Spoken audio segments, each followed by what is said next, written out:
जो डॉक्टर्स हैं वो एक नीचे दबके से लेके ऊपर तक कोई भी हो, चाहे अंबानी क्यों ना हो, सबको डॉक्टर्स की जरूरत है। तो इसीलिए doctors are very very well connected with the जो सोशल सर्कल है। बीइंग द डॉक्टर सर आपको क्या हर्ट करता है दिल्ली में? जैसे लाइक आज दिल्ली में सबसे बड़ी जो प्रॉब्लम है वो क्या है? एक इनहेल वाली है ना, लंग्स प्रॉब्लम, सांस की प्रॉब्लम, अपना CO2 की मात्रा इतनी सारी बढ़ गए हैं। क्या लगता है सबसे ज्यादा आपको हिट क्या करता है? जो आजकल जनरेशन है वो वेप कर रही है, आपको पता है, ई सिगरेट का कंजम्पशन कर रही है, बहुत ज्यादा। हुक्का बहुत आजकल चलन में है। मतलब कहाँ हम लेके जा रहे हैं सोसाइटी को, तो शायद हमें ये भी चेक पॉइंट करना चाहिए। सर वेप्स तो मेरे हिसाब से हर कोई पॉकेट में कैरी करता है, छोटे छोटे, और मैंने बहुत अच्छे प्रोफेशन में भी देखा लोगों को पीते हुए। आपको पता है बैन है ये, लेकिन ये कैसे आता है?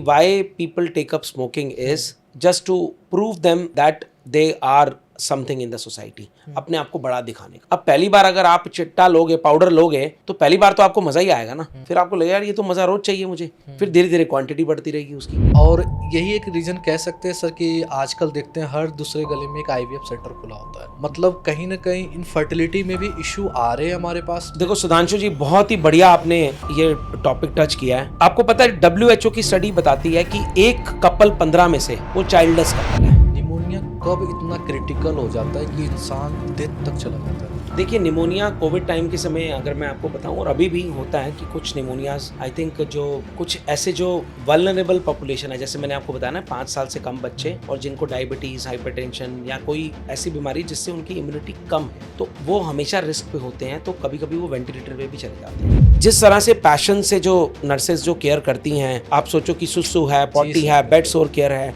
उसको करवट कराना, टाइमली उसको मेडिसिन देना, तो मैं आपके माध्यम से उस प्रोफेशन को सलाम करना चाहूंगा। अभी शाहिद कपूर की भी एक रील बड़ी वायरल हुई। वो कहता है कि कुछ लोग स्टार्ट लाइन के 50 मीटर आगे से स्टार्ट करते हैं, हाँ। और कहता है कुछ लोग स्टार्ट लाइन से स्टार्ट करते हैं, और कहता है कुछ लोग स्टार्ट लाइन के भी 50 मीटर पीछे से स्टार्ट करते हैं। तो कहता है आज आप जहां पहुंचे, आप ये देखो कि आपने स्टार्ट कहां से किया। सर जैसा आप भी बोल रहे हो, एयर क्वालिटी हमारे यहाँ डाउन है, हम सबको पता है कि जिसके कारण हम हमारी इनहेलिंग में प्रॉब्लम हो रही है, सांस में प्रॉब्लम हो रही है, लंग्स में प्रॉब्लम हो रही है। तो कैसे क्योर करें हम? अगर मेडिकल के साथ कुछ और भी क्योर करने का कुछ सुविधा है? देखो, उसके अंदर ना 2 चीजें हैं। एक सुधांशु जी, सबसे पहला तो ये है कि जो सर पल्मोलॉजी में सबसे जो एज ग्रुप आता है, सबसे ज़्यादा कौन से एज में आते हैं आपके पास ट्रीटमेंट के लिए? यंग पेशेंट्स काफ़ी आते हैं, 12, 13, 14 साल से 19 साल के बीच में। Future of Bharat. आजकल देखते हैं रिलेशनशिप में काफ़ी सारे डिस्ट्रैक्शन आता है लंग्स से रिलेटेड, क्योंकि लोग ना इस छोटी छोटी बीमारियों को बहुत सीरियस लेते हैं, लाइक खराटे आना, ये भी सांस से ही प्रॉब्लम है। कोई ऐसा केस जो आपने देखा हो कि इसकी वजह से मतलब फैमिली भी सेपरेट हो चुकी है? सर देखो, फैमिली सेपरेट नहीं हुई, बट आजकल बड़ा ट्रेंड में है sleep divorce. About sleep, you wish people would stop believing. Sir biggest जो मिथ है स्लीप के बारे में, वो ये है कि जो लोग हैं जिनको 8 घंटे की स्लीप चाहिए होती है, उनको ऐसा लगता है कि मैं सुबह 8 बजे से लेकर दोपहर को 3-4 बजे तक सोऊंगा तो ये 8 घंटे मेरे लिए पूरे हो गए। ये बिगेस्ट मिथ है। तो हरीश सर, सबसे पहले तो आपका स्वागत है हमारे शो PWS में। Thank you. और कहते हैं ना, डॉक्टर से जब मिलने की बात आती है ना, तो एक्साइटमेंट बहुत ज़्यादा बढ़ जाता है, क्योंकि हमारी सोसाइटी में कहते हैं ना, वेल एजुकेटेड जो सबसे प्रायोरिटी में जिनका नाम आता है वो डॉक्टर ही होते हैं। Thank you, thank you. तो कभी सोसाइटी की तरफ से ऐसा लगता है कि सर अप्रिसिएशन ज़्यादा मिलता है डॉक्टर्स को? डॉक्टर्स को अप्रिसिएशन जो मिलता है, उसका एक रीज़न ये है कि जो डॉक्टर्स है वो सोशली बहुत कनेक्टेड है। अब जैसे इंजीनियर है, अगर इंजीनियर एक सिविल इंजीनियर है जिसने बिल्डिंग बनानी है, तो एक आम आदमी को उसकी ज़रूरत शायद नहीं है। हालांकि नो ऑफेंस टू एनी किसी प्रोफेशन। अगर मान लो कि कोई CA है, या फिर अगर कोई सपोज ऑटोमोबाइल इंजीनियर है, तो उसको बहुत ज़्यादा सोसाइटी में उसकी बहुत ज़्यादा नीड नहीं है। हालांकि टेक्नोलॉजी वाइज, इकोनॉमिकली उसकी बहुत ज़्यादा नीड है, बट एक आम आदमी को उसकी नीड नहीं है।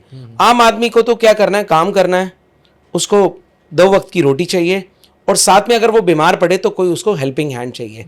तो इसलिए जो डॉक्टर्स हैं वो एक नीचे दबके से लेके ऊपर तक कोई भी हो, चाहे अंबानी क्यों ना हो, सबको डॉक्टर्स की ज़रूरत है। तो इसीलिए doctors are very very well connected with the जो सोशल सर्कल है। तो मुझे लगता है कि हमें उस तरह से रिस्पेक्ट भी मिलती है। हालांकि कुछ लोग हैं जो उसको ख़राब भी करते हैं, डेफिनेटली, बट जो आपकी रिस्पेक्ट है वो आपको मिलती है अगर आप अच्छा काम करते हो तो। सर थोड़ा सा मैं चाहता हूँ अपने कॉलेज लाइफ के बारे में बताएं, ये प्रोफेशन आपने क्यों चूज़ किया, ताकि हम आगे और भी प्रॉब्लम पे बात कर सकें। पर मैं चाहता हूँ आपने जो पहले के पीछे का स्ट्रगल जो फेस किया है और अपनी प्रिपरेशन कैसे की, ताकि जो आज स्टूडेंट कोई भी ये पॉडकास्ट देख रहा हो एटलीस्ट डॉक्टर बनना चाहता है तो क्या क्या हार्डवर्क करना है एटलीस्ट उसको पता हो चीज़।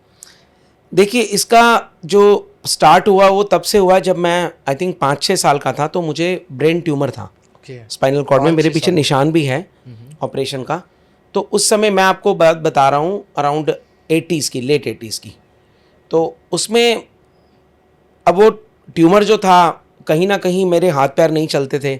7-8 साल का मैं तब था, तब तक मेरे हाथ पैर नहीं चलते थे। तो फिर मैं बार बार अस्पताल के अंदर मुझे एडमिट होने की ज़रूरत पड़ती थी, क्योंकि जो पैरालाइज जिसको बोलते हैं आपने, लकवा जिसको बोलते हैं, जी, हाँ जी। तो वो पैरालिसिस बार बार हो जाता था, क्योंकि यहाँ पर जो स्पाइनल कॉर्ड है, जो रीढ़ की हड्डी है, उसके अंदर कुछ ट्यूमर था जो दबाव दे रहा था नसों को। तो उसकी वजह से क्या हुआ कि जब मैं फिर सफदरजंग हॉस्पिटल में गया, तो सफदरजंग हॉस्पिटल में उस समय नई नई टेक्निक आई थी। उन्होंने बोला था कि रीढ़ की हड्डी में से आपके पानी लेंगे। रीढ़ की हड्डी में से पानी लिया तो डायग्नोसिस बना। फिर डॉक्टर साहब ने बोला कि नहीं, ये तो रिस्क वाली सर्जरी है और छोटा बच्चा भी है। तो उन्होंने बहरहाल उन्होंने मेरी सर्जरी करने का डिसीजन लिया, बट मेरे माँ बाप बहुत ज़्यादा विलिंग नहीं थे सर्जरी कराने के लिए। उसके बाद सर्जरी, फिर मैंने अपने माँ बाप को समझाया कि मेरी वैसे भी लाइफ अच्छी नहीं थी जब छोटा बच्चा था। अब आप हर दूसरे महीने अस्पताल जा रहे हो और एक 2 महीने अस्पताल में रह रहे हो। तो मैंने उनको यही बोला कि मेरी ज़िंदगी अच्छी नहीं है, अगर ऑपरेशन से क्या पता ठीक हो जाए। ऐसा तो नहीं था कि एज में सर आप इतने उस एज में, यस, क्योंकि एक देखो 6-7 साल की उम्र में आप फील कर पाते हो कि आपके साथ क्या हो रहा है। जब आपके साथ के बच्चे बाहर खेल रहे हैं, कूद रहे हैं, सब कुछ आपके साथ, वो मतलब सब एंजॉय कर रहे हैं, और आप घर में बैठे हो, बेड रिडन हो, आपके हाथ पैर नहीं चल रहे। तो अब उस समय मुझे याद है क्रिसमस का समय होता था जब मेरा ऑपरेशन हुआ था। तो क्रिसमस के समय सब लोग गिफ्ट डिस्ट्रीब्यूट करते थे हॉस्पिटल्स में आके। तो बच्चों को वो मुझे याद है मेरा ऑपरेशन हुआ था तो मुझे वो चाबी वाले खिलौने देते थे कि आप इसको चाबी करिए। तो वो जो खिलौने आजकल तो बड़ी रिमोट कंट्रोल ऑपरेटेड आ गए, उस समय चाबी से चलते थे। तो उस समय मुझे लगा कि इट्स अ नोबेल प्रोफेशन, और आई थिंक अगर कभी भगवान ने मुझे मौका दिया तो मैं इस प्रोफेशन को परस्यू करूँगा।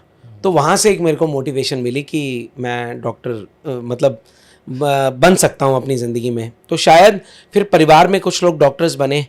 जो परिवार में जो पहले भी कोई डॉक्टर है, जो मेरे परिवार में नहीं है, मतलब हमारी जो पापा के परिवार में जो मेरे ताया जी का जो बेटे थे, जो उन्होंने पंजाब यूनिवर्सिटी के अंदर टॉप किया, और उसके बाद तो कहीं ना कहीं से वो इंस्पिरेशन का सोर्स था। तो एक हमें विजन मिली कि इस तरह से आप डॉक्टर बन सकते हो। और मैं सरकारी स्कूल से पढ़ा हूँ, कोई प्राइवेट स्कूल से पढ़ा नहीं। घर में पैसे नहीं होते थे बहुत ज़्यादा जो माँ बाप के पास में। तो उन्होंने बोला कि बेटा जो करोगे तो अपनी मेहनत से ही करोगे।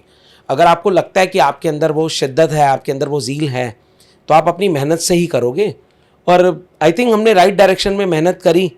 हमारे माँ बाप ने भी हमें सपोर्ट किया, और सब लोग फ्रेंड्स थे। जो आज मेरी वाइफ ने मुझे बहुत सपोर्ट किया, हालांकि तब तक मैं डॉक्टर बन चुका था।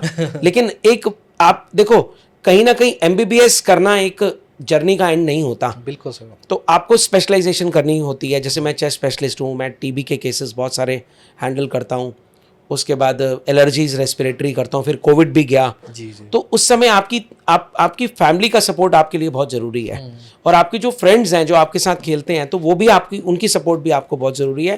क्योंकि उस समय आपकी जब पढ़ाई का टाइम था तो आपके फ्रेंड्स आपको बोलते थे नहीं तो तेरे लिए पढ़ना ज़रूरी है। बिल्कुल। जिन लोगों, क्योंकि हमारा बहुत ज़्यादा बिजनेस वगैरह नहीं था, तो हमें लगा था कि जो भी करना है वो खुद ही करना है। तो ये मेरी एक संक्षेप में मैंने आपको बताने की कोशिश की है कि ये मेरी जर्नी थी। वाइफ आपकी सेम प्रोफेशन में? वाइफ मेरी नर्सिंग ऑफिसर है Okay. राम मनोहर लोहिया हॉस्पिटल के अंदर।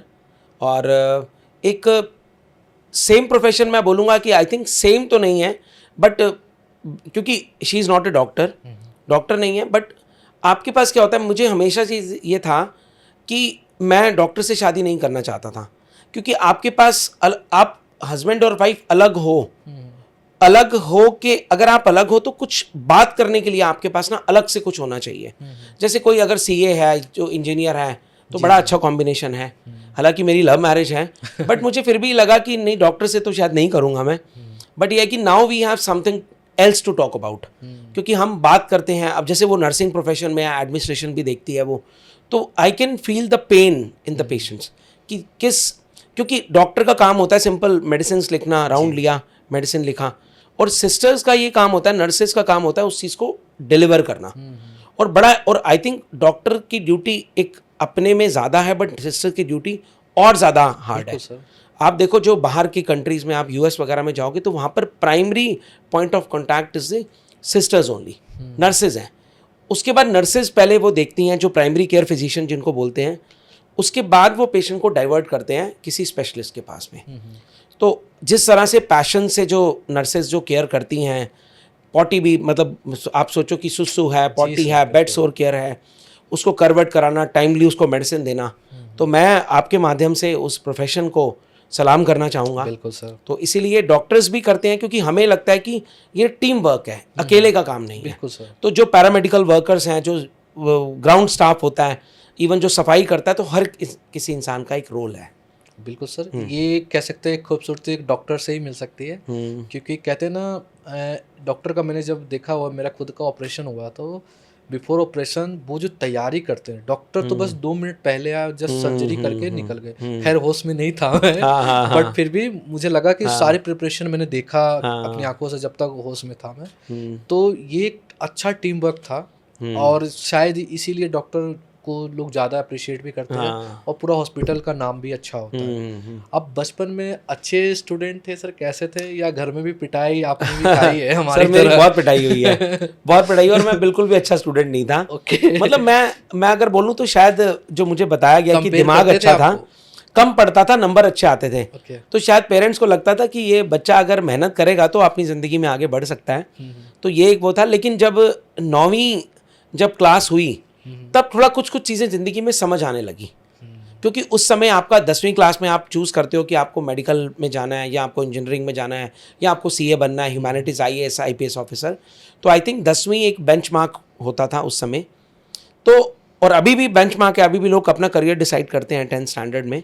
तो 9th क्लास में मुझे काफ़ी कुछ अकल आई। 8वीं क्लास तक मैं हिंदी मीडियम में पढ़ता था, तो हिंदी मीडियम में मैंने अपने सारी पढ़ाई दिल्ली में की सर? सब दिल्ली में किया। तो जब 8वीं क्लास में मैं अपने स्कूल में, मैं जब टॉप किया मैंने अपने स्कूल में, तो मैंने अपने पेरेंट्स को बोला कि मुझे अब इंग्लिश मीडियम लेना है, क्योंकि हमने तो जो इंग्लिश जो सीखनी स्टार्ट की वो 6ठी क्लास में ABCD सीखी जी। उस समय की मैं आपको बात बता रहा हूँ। तो क्योंकि सरकारी स्कूल होते थे, मैं सरकारी स्कूल में पढ़ा हूँ, और आई थिंक 30 पैसे 40 पैसे फ़ीस होती थी। हम 3 महीने की, मुझे याद है कि जब हम 9th क्लास में थे तो 3 रुपये 30 पैसे फ़ीस होती थी, 1 रुपये 10 पैसे महीने की फ़ीस होती थी सरकारी में। तो उस समय की बात है कि जब सरकारी स्कूल में पढ़े, तो मैंने अपने पेरेंट्स को बोला कि मैं अब 8वीं क्लास से मैं 9वीं में जाऊंगा, तो मैं इंग्लिश मीडियम में लूँगा। तो इंग्लिश मीडियम में जब इंटरव्यू देने के लिए गए, तो प्रिंसिपल साहब ने बोला कि हम तो नहीं ले सकते भाई, हिंदी मीडियम से, ये अंग्रेज़ी मीडियम में आ रहा है, इसको तो पता नहीं अंग्रेज़ी आती या नहीं आती। तो उन्होंने बोला कि आपकी 6ठी 7वीं 8वीं का हम मैथ साइंस का जो पेपर करेंगे, आपका पेपर वो करेंगे, तो उसको आपको जवाब देना है। अगर आप दे पाओगे तो बहुत अच्छी बात है। उसमें मैं, जब हमने एग्ज़ाम दिया और इंटरव्यू लिया, हालांकि ये प्रोसेस नहीं थी, लेकिन उनको बच्चे को मना नहीं करना था, तो उन्होंने जब किया तो उसके अंदर भी मैंने टॉप किया। तो उनको लगा कि, और मैंने क्या किया, 15 दिन के अंदर 6ठी 7वीं 8वीं की हिंदी मीडियम की किताबें और इंग्लिश मीडियम की किताबें। तो मुझे अभी भी याद है कि त्रिभुज को ट्रायंगल बोलते हैं, चतुर्भुज को रेक्टेंगल बोलते हैं। जी, जी। तो वो सारी की सारी मैंने देखा कि हिंदी में इसका ये एनसीईआरटी की किताबें चलती थी। जी, जी, जी। तो एनसीईआरटी में मैंने देखा कि हिंदी में ये लिखा लाइन, तो अंग्रेजी में इसका ये मीनिंग है। तो मुझे लगा कि मेरा काम तो चल ही जाएगा। तो 15 दिन मैंने तैयारी की। तो उस वजह से मैं फिर रजौरी गार्डन जो नंबर 2 जो स्कूल है, वहाँ से मैंने फिर अपनी 9th में मैं गया। तो बड़े चैलेंजेस थे, क्योंकि बच्चे की बहुत धड़ाधड़ अंग्रेज़ी बोलते थे, बहुत अच्छा था। तो बड़े चैलेंजेस थे, बट मुझे लगता है कि अगर आपने मेहनत की है, तो वो शायद मेहनत की वजह से ही आज मैं आपके सामने बैठा हूँ। तो आज उनको बोल सकते हैं हिंदी मीडियम में कि डरना नहीं है, अगर डरना नहीं है। आपके माध्यम से मैं बिल्कुल बोलना चाहूँगा कि जो लोग भी अगर वो दृढ़ निश्चय करते हैं, तो डरना नहीं है कि, और आज भी देखो हिंदी हमारी मातृभाषा है। बिल्कुल सर। और जब भी आप कुछ भी, आप डॉक्टर इंजीनियर कुछ भी बनेंगे, तो अंग्रेजी तो आपको आ ही जाएगी, ऐसा नहीं है कि नहीं आएगी। And it is just a communication. बहुत सारे जो लोग अमेरिका के अंदर हैं, जो उसके अंदर लोग भी इलिटरेट हैं, बट अंग्रेजी उनकी मातृभाषा है। मातृभाषा बिल्कुल तो हमारे यहाँ पर हिंदी है, तो हमें लगता है कि सोसाइटी के अंदर आपको अपने आप को प्रूव करने के लिए ये बिल्कुल भी जरूरी नहीं है कि आपको अंग्रेजी आनी चाहिए।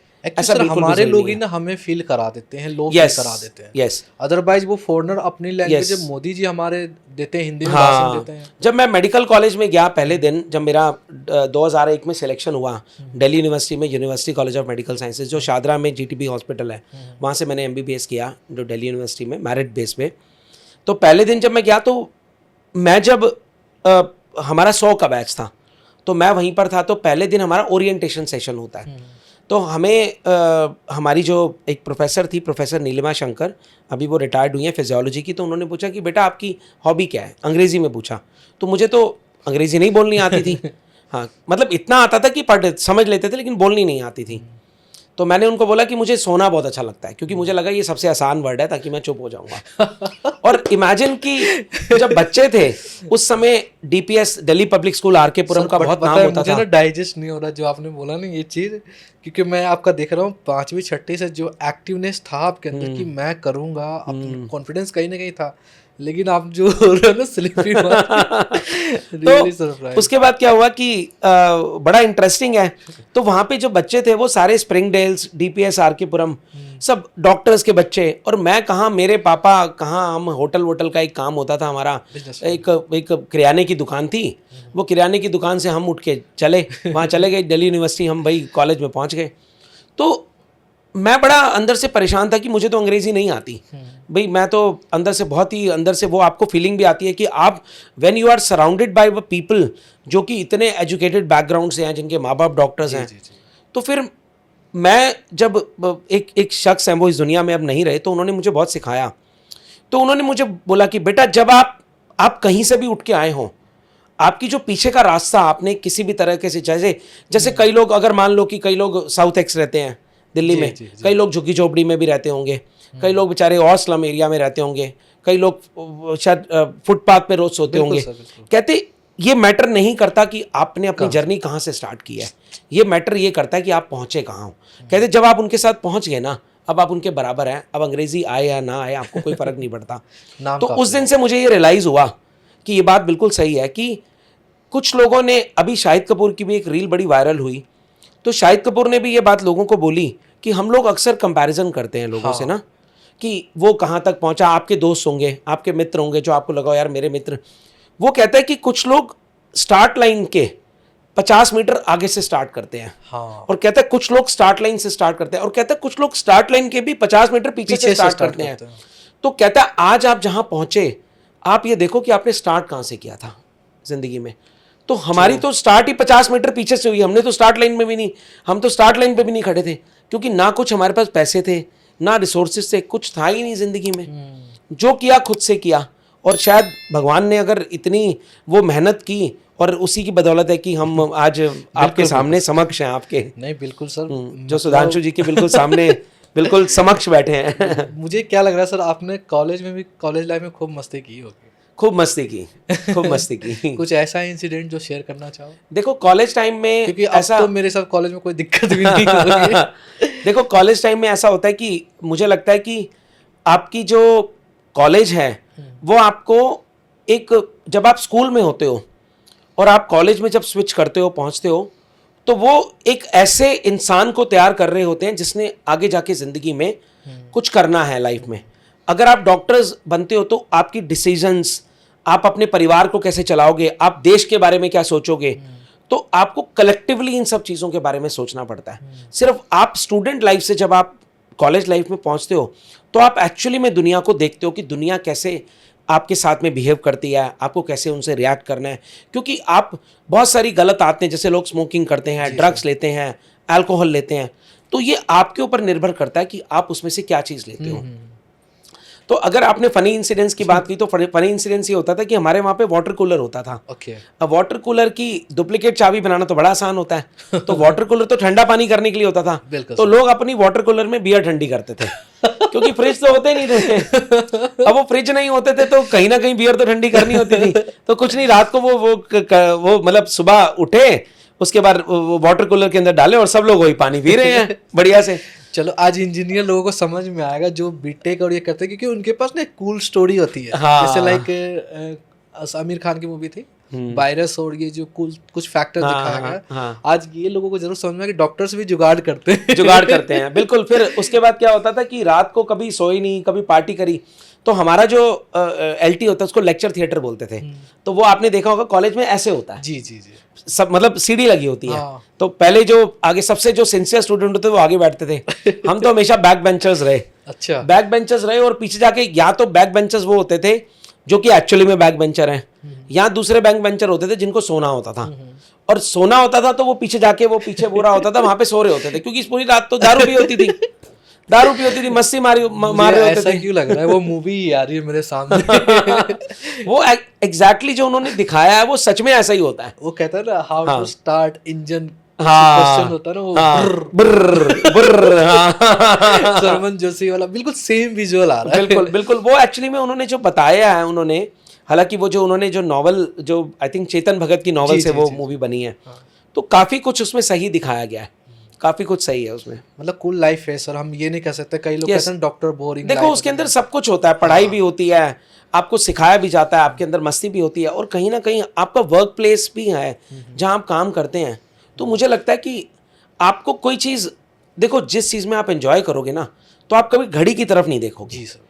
आप कभी ये नहीं देखोगे, अगर आपकी कोई एम्प्लॉई है या आप हो, आप देखते हो यार 2 घंटे 3 घंटे हो गए यार, ये तो कब ये टाइम खत्म हो और कब मैं यहाँ से निकलूँ, तो आप ज़्यादा देर तक कर नहीं पाओगे, वो एंजॉय भी नहीं कर रहे, एंजॉय भी नहीं कर पाओगे। तो मुझे लगता है कि वर्क प्लेस का एनवायरनमेंट बड़ा इंपॉर्टेंट है। जहाँ आप इंस्टीट्यूट में पढ़ने जाते हो, आपके जो पीयर्स हैं, आपके जो दोस्त हैं, उनके साथ में आपका रिलेशन बड़ा इंपॉर्टेंट है, और उससे आप उस एनवायरनमेंट के अंदर आप रहते हो तो आपको घर जैसा फील होता है। बिल्कुल सर। जैसे कि मुझे लग रहा है ये आज पॉडकास्ट 2 घंटे जाएगा। Thank you. क्योंकि मेरे हिसाब से कंटेंट काफ़ी है। बीइंग द डॉक्टर सर, आपको क्या हर्ट करता है दिल्ली में? जैसे लाइक आज दिल्ली में सबसे बड़ी जो प्रॉब्लम है वो क्या है? एक इनहेल वाली है ना, लंग्स प्रॉब्लम, सांस की प्रॉब्लम, अपना क्या बोलते हैं CO2 की मात्रा इतनी सारे बढ़ गए हैं। क्या लगता है सबसे ज़्यादा आपको हिट क्या करता है? सर सबसे ज़्यादा ना पॉल्यूशन, आई थिंक बिगेस्ट जो दिल्ली का, हालांकि बहुत सारी मेट्रोज में है, बट इसके अंदर बहुत सारी कंट्रीब्यूशन। देखो सरकार ने तो 10 साल पहले आम आदमी पार्टी की सरकार रही, अभी BJP की सरकार है, तो आम आदमी पार्टी ने आई थिंक ब्लेम गेम खेला। मुझे लगता है कि उन्होंने कुछ किया नहीं, एक्टिवली ग्राउंड पे नहीं किया। अगर एक्टिवली ग्राउंड नहीं किया होता तो लोगों का मैंडेट शायद कुछ और होता। बिल्कुल होता सर। चाहे आप छोड़ दो कि कोई पार्टी कैसी है कैसी नहीं, बिल्कुल। तो ग्राउंड लेवल पे रोड्स कैसे हैं, इंफ्रास्ट्रक्चर कैसा है, तो सिर्फ फ्रीबीज दे के आप जनता को बेवकूफ़ नहीं बना सकते। आपको डेवलपमेंट करनी है, और शायद डेवलपमेंट से ही आपकी जो जनरेशन्स हैं, वो जो आजकल की जो यंगर जनरेशन्स जो आ रही हैं, जिन्होंने फर्स्ट टाइम वोटर्स थे जो, जी, तो ये उनके लिए बड़ा इंपॉर्टेंट मुद्दा था कि रोड कैसे हैं, एयर क्वालिटी इंडेक्स कैसी है। तो मुझे ये आपके माध्यम से मैं बताना चाहूँगा कि मुझे ये खुशी हो रही है आपके बताते हुए कि आज का जो युवा है वो जागरूक हो रहा है। बिल्कुल सर। एयर क्वालिटी के बारे में वो डिमांड करता है कि मुझे अच्छी एयर क्वालिटी चाहिए, मुझे पानी अच्छा चाहिए, स्वच्छ जल, स्वच्छ वायु मेरे को चाहिए। क्योंकि हम जो अपनी जनरेशन्स को देंगे, हमारे बच्चे आएंगे, हम उनको क्या छोड़ के जाएंगे, ये हमारे लिए बड़ा इंपॉर्टेंट है जानना। तो उसके बाद ये क्या हुआ, अभी BJP सरकार है, आई थिंक BJP सरकार अभी वॉर फ्रंट पे बता तो रही है। बिल्कुल सर। और आई थिंक यमुना के अंदर काम चल रहा है, यमुना की सफाई के अंदर। तो देखो ये हमारे ना जन्म सिद्ध अधिकार है, कॉन्स्टिट्यूशन में लिखे गए हैं। बिल्कुल सर। कि आप कुछ और दो ना दो, हमें फ्री की बिजली दो ना दो, हमें स्वच्छ जल, स्वच्छ वायु, स्वच्छ वातावरण, हमें ये चीज़ तो हमें चाहिए, और ये बर्थ राइट है हमारा। बिल्कुल सर। तो एयर क्वालिटी इंडेक्स के बारे में बात करते हैं, तो आई थिंक बहुत सारे जो मरीज़ हैं, अब वो बड़े हैं, जिन लोगों को कोई पुराना कोई रोग नहीं था, ना वो स्मोकिंग करते हैं, ना उनको कोई एस्थमा था, ना कोई नाक की बीमारी साइनोसाइटिस था, या कोई छींकें आती थी, लेकिन वो फर्स्ट टाइम उनको ये प्रॉब्लम हुई है। तो आई थिंक ये पोल्यूशन बहुत कंट्रीब्यूट करता है। उसके बाद जो आजकल जनरेशन है वो वेप कर रही है, आपको पता है, ई सिगरेट का कंजम्पशन कर रही है बहुत ज़्यादा। तो ये हुक्का बहुत आजकल चलन में है। तो मुझे मतलब कहाँ हम लेके जा रहे हैं सोसाइटी को, तो शायद हमें ये भी चेक पॉइंट करना चाहिए। सर वेप्स तो मेरे हिसाब से हर कोई पॉकेट में कैरी करता है, छोटे छोटे, और मैंने बहुत अच्छे प्रोफेशन में भी देखा लोगों को पीते हुए। आपको पता बैन है ये, इट इज़ बैंड, लेकिन ये कैसे आता है? यूजुअली गल्फ कंट्रीज में जो भी बाहर जाते हैं, अब ऑब्वियसली जब वो ग्रीन चैनल होता है जो हमारा एयरपोर्ट के अंदर, अब जब आप एयरपोर्ट में, दिल्ली एयरपोर्ट पे उतरते हो तो उसी से देखो आता तो उसी माध्यम से ही है। इलीगल माध्यम है, हवाला के थ्रू आता है, इलीगल माध्यम है, ऐसा तो नहीं कि लीगल है, लीगल तो नहीं आता, इलीगल माध्यम से आता है। वो कैसे आता है वो तो ये सरकार का काम है जानना, बट इससे नुकसान जरूर होता है। और किसी भी पनवाड़ी की दुकान में आप जाओगे ना, आपको 1500 रुपये में बड़ी इजीली मिलेगा। उसके अंदर उन्होंने और बढ़िया बना दिया, टाइप सी चार्जिंग दिखा दी, बिल्कुल प्राइस भी पता है। हाँ, 1500 रुपये से 1500 रुपये में मिलता है, 1200 रुपये का मिलता है। वो बताता है कि इसके अंदर आपके 10,000 पफ्स होंगे, इसके अंदर इसके इतने होंगे। अच्छा, उसके बाद नई नई जनरेशन है, स्कूल गोइंग जनरेशन की पॉकेट के अंदर, 15-16 साल के बच्चों की पॉकेट के अंदर आपको वेप मिलेगा। बिल्कुल सर, ट्रू। तो इसके लिए अब और बड़ा बड़ा बोर्ड लगा होता है, 18 साल से कम व्यक्ति को सिगरेट नहीं दी जाएगी। शायद 18 साल है या 25 साल है, उस पर लिखा है। अच्छा, बार में लिखा जाता है कि 25 साल 21 साल से व्यक्ति के कम को शराब नहीं सर्व की जाएगी, सिगरेट नहीं दी जाएगी। बड़े बड़े बोर्ड लगे हैं, लेकिन वो 16 साल का, क्या वो आधार कार्ड कभी मांगता है? कभी मांगता है? कभी नहीं मांगता।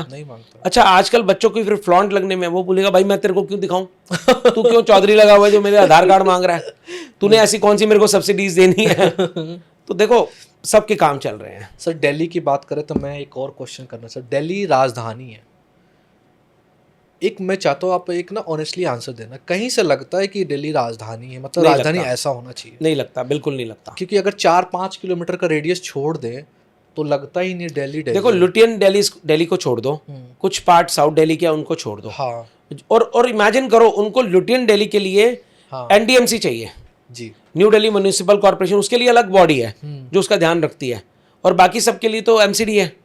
तो बिल्कुल दिल्ली नहीं लगती, चाहे वो इंफ्रास्ट्रक्चर रोड का हो, चाहे वो जो ये आपके ई रिक्शा हैं उनका क्योस हो, चाहे वो रोड साइड वेंडर्स हो, मतलब कोई रूल्स रेगुलेशंस नहीं है, सिर्फ और सिर्फ वोट बैंक की राजनीति है। तो अब बिल्कुल उसमें सही है, रिश्ता क्या कहलाता है?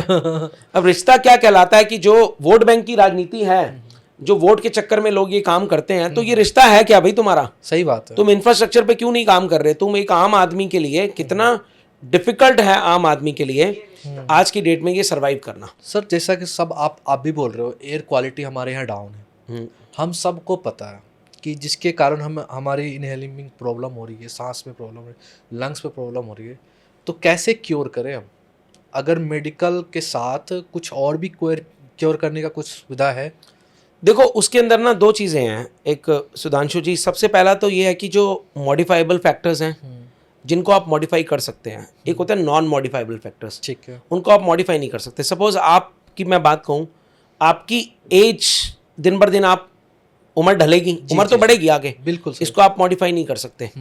आप क्या कर सकते हो, मॉडिफाई क्या कर सकते हो? अगर आप स्मोकिंग करते हो आप उसको कंट्रोल कर सकते हो, क्या बंद कर सकते हो। अगर आप हुक्का, वेप, कोई भी चीज़ का कंजम्पशन करते हो उसको कर सकते हो।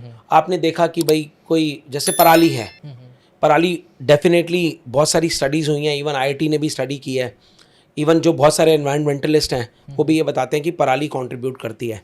तो सरकार क्यों नहीं सॉल्यूशन निकालती इसका, पराली का, कि पंजाब का जो धुआं है वो दिल्ली में आ जाता है। जो उस समय कहते हैं कि जो वेस्टर्न डिस्टर्बेंसेस होती हैं, जब आपको पता है जो मानसून है ना वो साउथ से नॉर्थ के अंदर आता है। आप देखो कि केरला में बताते हैं कि केरला में मानसून इस समय आ जाएगा, बिल्कुल बिल्कुल, उसके बाद दिल्ली में इस समय तक मानसून पहुंचेगा, और जो ठंडी हवाएं होती हैं वो नॉर्थ से उसकी तरफ जाती हैं। तो उस समय जो हवाएं होती हैं सर्दियों के समय, जो वेस्टर्न जो मतलब हिमालय में डिस्टर्बेंसेस, अगर हिमालय में बर्फ़ पड़ी तो दिल्ली में ठंड हो जाती है, तो सेम वो जो हवाएं चल रही होती हैं वो दिल्ली में आती हैं, चाहे वो पंजाब है, चाहे वो हरियाणा है, चाहे कुछ भी है। तो उस समय सरकार को जब पता है कि दिल्ली के अंदर AQI 400 पहुंच जाता है, तो क्यों नहीं भाई उसका समाधान करते। तो ये मॉडिफाइबल फैक्टर्स हैं। उसके बाद क्या है कि एफॉरेस्टेशन, सबको पेड़, देखो अच्छी हवा सबको चाहिए, पेड़ कोई नहीं लगाना चाहता, सबको अच्छी हवा चाहिए, सब पेड़ काटना चाहते हैं, लगाना कोई नहीं चाहता। तो आप अपनी भागीदारी सरकार के प्रति, इस जो हमारी जो भारत भूमि है, जो पूजनीय भूमि है, जो जिसको हम ये बोलते हैं कि भाई हमारी मदर अर्थ है, तो इस भूमि के लिए आपने क्या अपनी कंट्रीब्यूशन की, आप उसके बारे में सोचिए।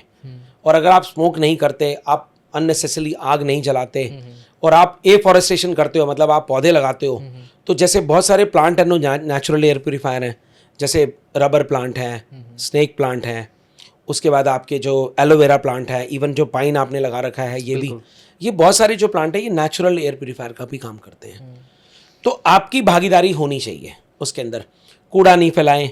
उसके बाद जो आजकल सरकार ने बड़ी अच्छी मुहिम चलाई कि गीला कचरा और सूखा कचरा, सूखे कचरे को रिसाइकल करना है, तो प्लास्टिक का इस्तेमाल कम करना है। उसके बाद आपको नेचर के साथ कनेक्टेड रहना है, जैसे वो एसीज हैं, इलेक्ट्रिकल इक्विपमेंट्स हैं, इनका जब भी यूज़ हो तो आप यूज़ कीजिए, अननेसेसरी नहीं यूज़ कीजिए।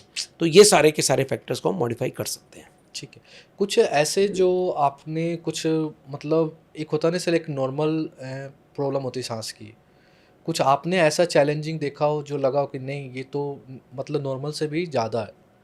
सर देखो, अभी हाल ही में रील बनाई थी, उसको कहते हैं popcorn lung. Okay, popcorn lung. Popcorn lung, popcorn सभी खाते हैं, मूवी थिएटर में जाते हैं तो पॉपकॉर्न खाते हैं। अच्छा, उससे से रिलेटेड नाम है? उससे से रिलेटेड नाम है। उसका रीज़न ये है कि जो जिस फैक्ट्रीज़ के अंदर जो पॉपकॉर्न की जो फ्लेवरिंग फैक्ट्रीज होती हैं, एक तो पॉपकॉर्न आपने मशीन में डाला तो आपको पता है कि पॉपकॉर्न आता है।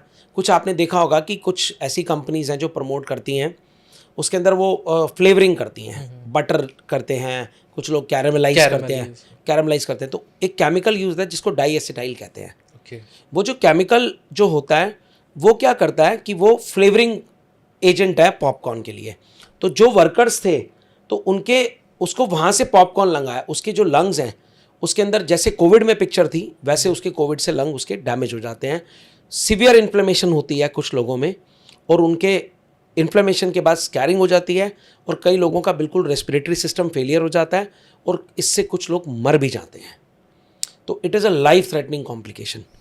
और वो सेम फ्लेवरिंग एजेंट जो है वो ई सिगरेट्स के अंदर, वेप के अंदर एंड हुक्का के अंदर यूज़ किया जाता है। ओके, ये तो मेरे हिसाब से किसी को पता भी नहीं होगा। किसी को पता भी नहीं है। सब लोग, अच्छा हुक्का पे आप जाओगे, जब आप किसी रेस्टोरेंट में जाओगे वो ये हुक्का दे दे, वो सबसे पहले पूछता है कि आपका कौन सा फ्लेवर है। वो फ्लेवर पूछता है आपसे कि आपको कौन सा चाहिए, भाई मिंट चाहिए। मुझे तो पता भी नहीं है कि कौन कौन से फ्लेवर आते हैं, बट उसके अंदर जो वो जलाते हैं जो कोयल, हाँ। अब सोचो उसके बाद नेक्स्ट आप क्या करते हो, एक तो वो जो जला के आप अंदर ले रहे हो, लंबे पाइप से आप खींच रहे हो, और आप उसके धुएं के फिर सर्कल भी बना रहे हो, लोगों को फ्लॉन्ट भी कर रहे हो, छल्ला बना रहे हो जी आप। और गाने भी तो आते हैं ना कि धुएं का छल्ला बना के, हाँ वो गाने भी तो, ये बॉलीवुड भी तो यही प्रमोट करता है। मतलब मैं दोस्तों के साथ एक पहले मैं भी था इन सब चीज़ों में, हाँ। तो मतलब सब बना बना के दिखा रहा, मुझे आता ही नहीं है, मैं रोकता ही नहीं था, स्टॉप नहीं करता था, मैं डायरेक्ट लिया, इनहेल किया और बाहर बस। तो वो लोग छल्ला बना बना के दिखाते हैं और सब लोग तारीफ करते थे, यूं यूं पता नहीं कुछ करते थे। अरे भाई साहब, छल्ला बनाएंगे, ऊपर से वो डार्ट की गेम है, उसके अंदर से बोलेंगे देखो इसके अंदर से हम वो निकाल के दिखाएंगे। बताओ लोगों ने, मतलब उस, अब तुम क्या काम कर रहे हो, आप पूरी जेनजी जनरेशन को टच उसके बाद क्या हुआ कि अब दूसरा जो ऊपर वाला पार्ट होता है बस वही बदलता है, बाकी सब तो सेम। अच्छा, जो आपको देता है, आपको थोड़ा पता है कि उसको टीबी है कि नहीं है, उसको फ्लू का, मान लो उसको नज़ला जुकाम है जी, उसको नज़ला जुकाम है। मेरे पास कई ऐसे मरीज आते हैं जो कंप्लेन बताते हैं कि डॉक्टर साहब मैं कल पार्टी करने गया था, हुक्का पार्टी वगैरह की, और अगले दिन मेरा नज़ला जुकाम हो गया, मेरा गला खराब हो गया। अब वो ऊपर वाला पार्ट चेंज होता है, पहले वो फूकता है। नज़ला जुकाम क्या होता है? नज़ला जुकाम का मतलब कि नाक बहना, छींके आना, गले में खांसी होना, गला दर्द करना, ये सब बोलते हैं। वो जो ऊपर वाला पार्ट है जिसको वो चेंज करके देता है आपको कि भैया तुम्हारा ये तुम्हारा है, उतना वाला पार्ट चेंज होता है जो मुंह में जाता है, बाकी सब तो सेम है, सेम खींच रहे हो आप। हाँ। और वो बंदे को क्या पता उसको टीबी है, उसको क्या पता कि आपको कोई फ्लू की बीमारी है, आपको पता ही नहीं है। दोस्तों से बीच में शेयर हो रहा है, और प्लस वो आपस में भी शेयर हो रहा है। और एक सिगरेट जो है वो आप खींच रहे हो, और हुक्का बताओ खींची ही जा रहे हो, 4-4 6-6 घंटे तक हुक्का ही खींची जा रहे हो। तो एक सिगरेट जो आपने पीनी थी, 2 सिगरेट आपने तो कितनी 50 सिगरेट फूंक डाली उसमें हुक्के के अंदर, और एक के बाद एक हुक्का, और the environment is totally filled up with all the smoke, and that is what you are inhaling. आप वही उसी को इनहेल कर रहे हो। जो एक तो एंजॉय कर रहा है वो तो कर ही रहा है, जो निर्दोष इनोसेंट है वो भी एटलीस्ट वो भी जा रहे हैं, और उसमें बच्चे भी हैं, कई बार हैं तो जिसमें बच्चों की एंट्री नहीं है। अच्छा, कई ऐसी चीजें हैं जो सर दिल्ली में तो बर्ड्स भी नहीं दिखते हैं। अब बर्ड्स भी नहीं है, बिल्कुल नहीं है, इसी वजह से क्योंकि AQI उनको ही पसंद नहीं आया। तो हमें ये समझने की आवश्यकता है कि जो एनवायरनमेंट के अंदर आपस में जो मिल के लोग रह रहे थे, उसमें से कई लोग तो उनकी तो घर वापसी हो रही है, यहाँ से रहना ही नहीं चाहते, बिल्कुल सर, क्योंकि दिल्ली हैबिटेबल ही नहीं है। तो ये बड़ा इंपॉर्टेंट है इस जनरेशन के लिए, जेनजीज के लिए जानने के लिए कि हम क्या कंट्रीब्यूट कर सकते हैं अपनी एनवायरनमेंट के लिए। सर पल्मोलॉजी में सबसे जो एज ग्रुप आता है, सबसे ज़्यादा कौन से एज में आते हैं आपके पास ट्रीटमेंट के लिए? मेरे पास देखो आई थिंक यंग पेशेंट्स काफ़ी आते हैं। यंग में क्या एज? यंग में जो अराउंड एडोलेसेंट एज ग्रुप के, अराउंड मतलब 12, 13, 14 साल से 19 साल के बीच में। Future of Bharat. हाँ, और इमेजिन कि वो बंदे बताते नहीं हैं कि हुक्का करते हैं या फिर वेप करते हैं। अच्छा। बट कुछ लोग एडमिट करते हैं। मतलब मैं अगर बोलूँ तो 50% एडमिट करते हैं कि हम लेते हैं। 50% तो ना फिर दूसरी तीसरी बार आएंगे ना सर, हम थोड़ा थोड़ा कभी कभार ले लेते हैं, हेजिटेशन होगी थोड़ा थोड़ा सर। अच्छा, वो पेरेंट्स के साथ भी तो आते हैं? हाँ सर, लास्ट नाइट गया था तो लिया था, वैसे तो मैं लेता ही नहीं सर, मैं बिल्कुल भी। इस तरह से बोलते हैं वो, मतलब झिझकते हैं बताने में ना। आपको टेंशन होती है सर जब इस एज ग्रुप के लोग बिल्कुल सर, भारत देश जो है वो सबसे आई थिंक यंगेस्ट देश है पूरे वर्ल्ड में। सबसे ज़्यादा जो यंग जनता है वो हमारे देश में है, और हम लोग की तरफ पूरा वेस्टर्न जो पूरे वर्ल्ड है वो पूरी हमारी तरफ देख रहे हैं, कि क्योंकि हम लीड करने वाले हैं आने वाला टाइम जो वो भारत देश का है। तो इसके लिए हम क्या एग्जाम्पल सेट करते हैं, तो वो हमारे घर से शुरुआत होती है। वो कहते हैं charity begins at home. Yes sir. तो आपको अपने घर से शुरुआत होती है कि आप इस देश को कहाँ ले जाना चाहते हैं, कि आप अपने लिए क्या भविष्य देख रहे हैं। ठीक है। तो आपको इस चीज़ों का बिल्कुल भी नहीं सेवन करना चाहिए, और आई थिंक आपको रादर जो लोग करते हैं उनको रोकना चाहिए। लेकिन देखो ना, चाहे वो बॉलीवुड मूवीज हैं, चाहे वो नेटफ्लिक्स है, बढ़ावा तो है सर, आप देखो उसके अंदर बढ़ावा दिया जाता है। अननोइंगली आपको ये बताया जा रहा है कि आप जब सिगरेट या वो पीते हो तो आप बड़े दिखते हो, बिल्कुल सर, आप कूल दिखते हो।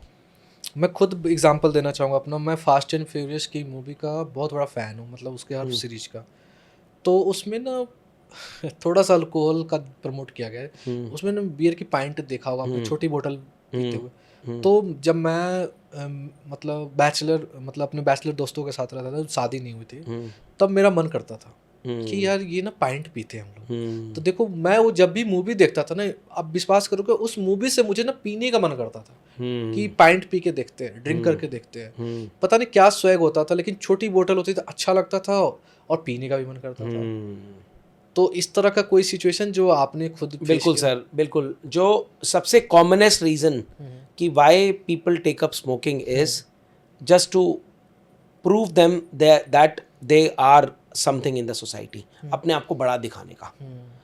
तो ये मतलब ये प्रूवन स्टडीज बताती हैं कि पहला एक्सपेरिमेंटल जो स्मोक होता है ना, पहला वो स्मोक का रीज़न यही होता है कि लोग एक्सपेरिमेंट करते हैं और उसको एक्सपेरिमेंट इतना अच्छा लगता है कि कूल डूड दिख रहा हूँ मैं तो जी, तो वो अपने आप को प्रूव करने के लिए लेते हैं। लेकिन बाद में तो फिर उसके चंगुल में फंस ही जाते हैं ना, आदत ही पड़ जाती है।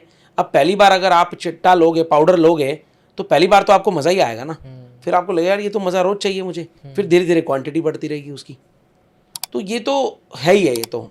लेकिन आप कहाँ ले, आप देखो ना उसके बाद चिट्टा जो बोला सर आपने, इसके भी पेशेंट आए हैं। चिट्टा, बिल्कुल चिट्टा। आप देखो जो ये तिलक नगर एरिया है, वहाँ पे जो तिलक नगर का मेजॉरिटी, उसमें बहुत सारा सिख एरिया है जी सर। वहाँ पे बहुत सारे मेरे पास मरीज आते हैं जो सिख पेशेंट्स हैं, तो वो लेते हैं ये पाउडर, सब्सटेंस अब्यूज वगैरह, जो चरस गांजा वांजा सब लेते हैं, वो तो सब लेते हैं। बताते हैं कि सर ऐसे, और वो भी रो रहे हैं, वो तो रो ही रहे हैं, जब होश में आते हैं तो रोते हैं, परिवार तो रोएगा ही रोएगा।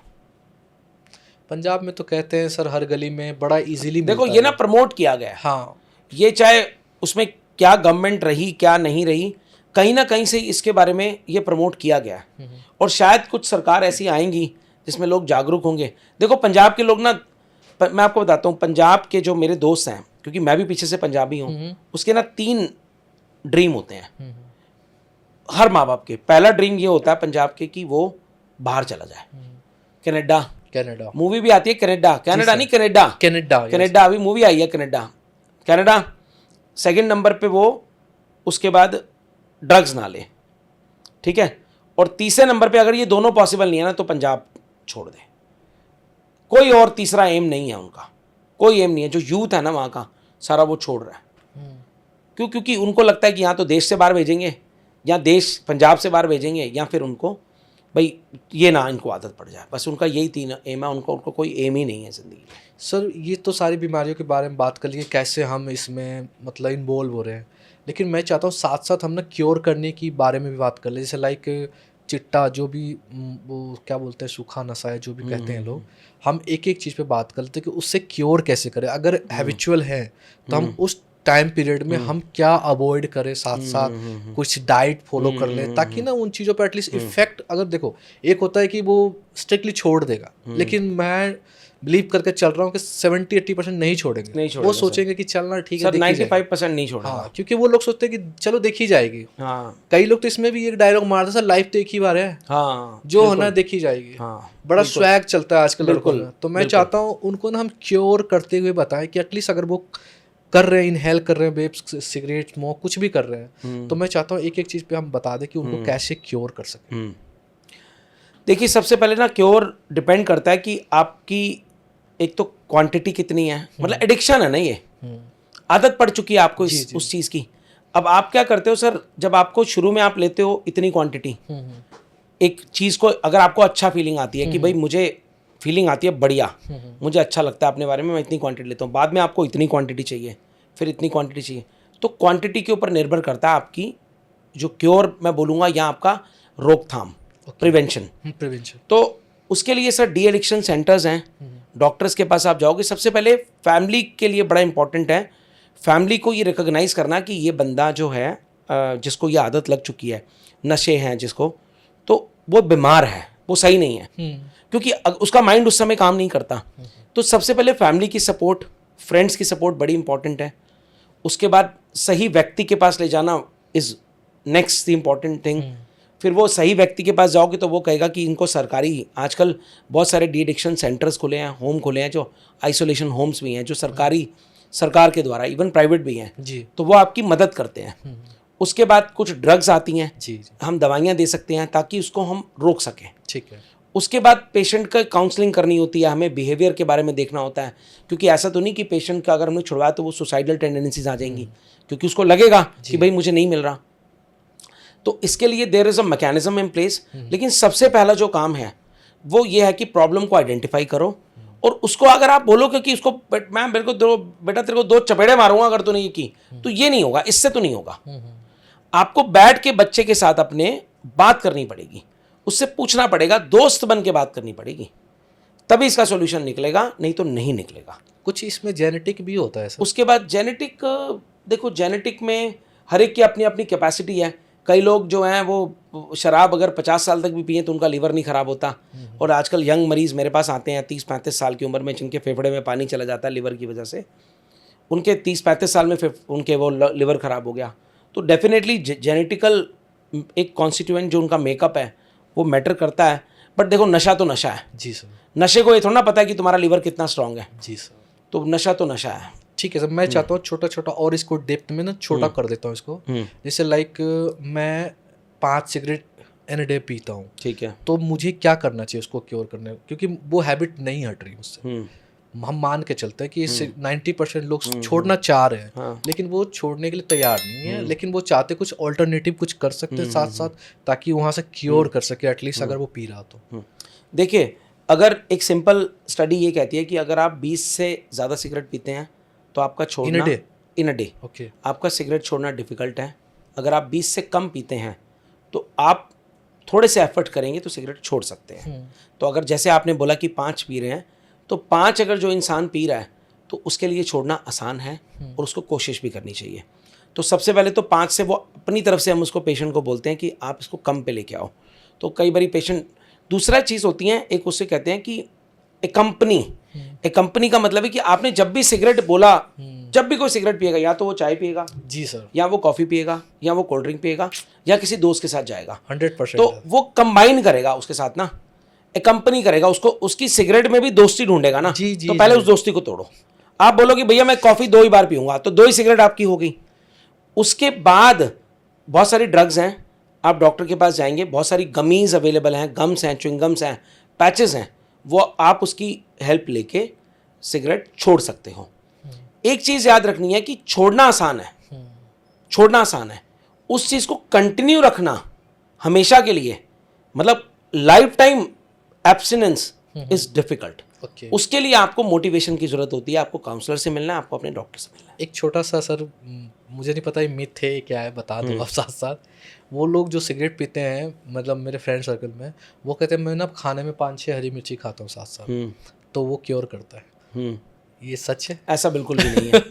ऐसा बिल्कुल भी नहीं है। देखो, ये तो मन बहलाने के लिए ख्याल अच्छा है गालिब। अब कई लोगों ने बोला कि सिगरेट का ना हमने फिल्टर बड़ा कर दिया। फिल्टर बड़ा कर दिया। अच्छा, हमने क्या किया, फिल्टर बड़ा कर हमने मिंट डाल दिया। हाँ सर, उसमें कुछ हाँ, बटन वो दबाने के लिए अच्छा, वो कर दिया, 2 बटन डाल दिए कि इससे धुआं कम जाएगा। देखो, खराब चीज़ तो खराब है, वो किसी भी सही तरीके से उसको जस्टिफाई नहीं कर सकते। मतलब खराब चीजों में भी अच्छी चीजें बना रहे हैं यस, ताकि... और देखो सरकार भी उसी को प्रमोट करती है क्योंकि पैसे मिलते हैं ना सरकार को। भाई आपको खराब, आप खराब बोलोगे। अब सिगरेट को सबको पता है कि सिगरेट खराब है, सबको पता है। शराब सबको पता है खराब है। Smoking is the Angénieux for health, और बड़ा गंदा फोटो लगा होता है, फिर भी लोग खरीदने जाते हैं। फिर भी खरीदते हैं। एक मूवी थी, मुझे याद है, गोविंदा की। ओके। वो कहता है कि मेरी ये वार्निंग सिगरेट की डब्बी पे लिखी हुई वार्निंग की तरह नहीं है जिसको तू हर बार देखता है और हर बार नजरअंदाज करता है। तो ये है, जो पीता है ना, देखो जो पीता है वो हर बार उसको नजरअंदाज करता है, वो उसकी तरफ देखेगा नहीं। और कैंपेन भी उन्हीं के थ्रू चलता है सर, उन्हीं के थ्रू चलता है। हॉस्पिटल्स भी उन्हीं की तरफ चलता है। बिल्कुल, जो बंदे सिगरेट बनाते हैं, चाहे वो गॉडफ्रे फिलिप है या बड़े बड़े लोग हैं, वही एंटी कैंसर कैंपेन चलाते हैं ये वर्ल्ड वाइड। वही बिजनेस टाइकून्स है, वही बेच रहे हैं और वही बचा रहे हैं। क्योंकि मैं आपका सोशल मीडिया भी देखा, आप सोशल मीडिया में बहुत ही फ्रेंडली लोगों को बताते हो, जैसे लाइक नेक्स्ट सन बीच, हाँ, और भी काफ़ी सारी चीज़ों के बारे में। तो ये आइडियाज़ कहाँ से लाते हो सर आप? देखो आइडियाज़, मुझे लगता है कि आई थिंक मेरा ये एक्सपीरियंस है, थोड़ा मैं बात करने में हूँ भी अच्छा, जैसे मैंने आपको बताया। बिल्कुल सर। तो मुझे लगता है कि लेटेस्ट जो आपका जो ट्रेंड चल रहा है, कोई पेशेंट आता है तो पेशेंट ही आपको बता रहा होता है कि क्या ट्रेंड है। जैसे कई लोग यंगस्टर्स आते हैं, वो मेरे को बताते हैं कि मैंने ये कर लिया। नहीं, जैसे मैंने आपको छल्ले की बात बताई, छल्ले के अंदर वो कहता है डार्ट लेके यहाँ से मारूंगा, उसके अंदर से मैं डालूंगा। अच्छा, छल्ले के अंदर से एक और छल्ला निकलवाऊंगा, दूसरा बंदा उसके अंदर से एक और छल्ला निकलवा रहा होता है। इस लेवल तक फ्रैंक हो जाते हैं सर आपके साथ? इस लेवल के साथ हो जाते हैं। देखो, आपको एक चीज़ बहुत अच्छी है मेरे अंदर, और आपको ना आपको ना कॉन्फिडेंस उसका बिल्ड करना है।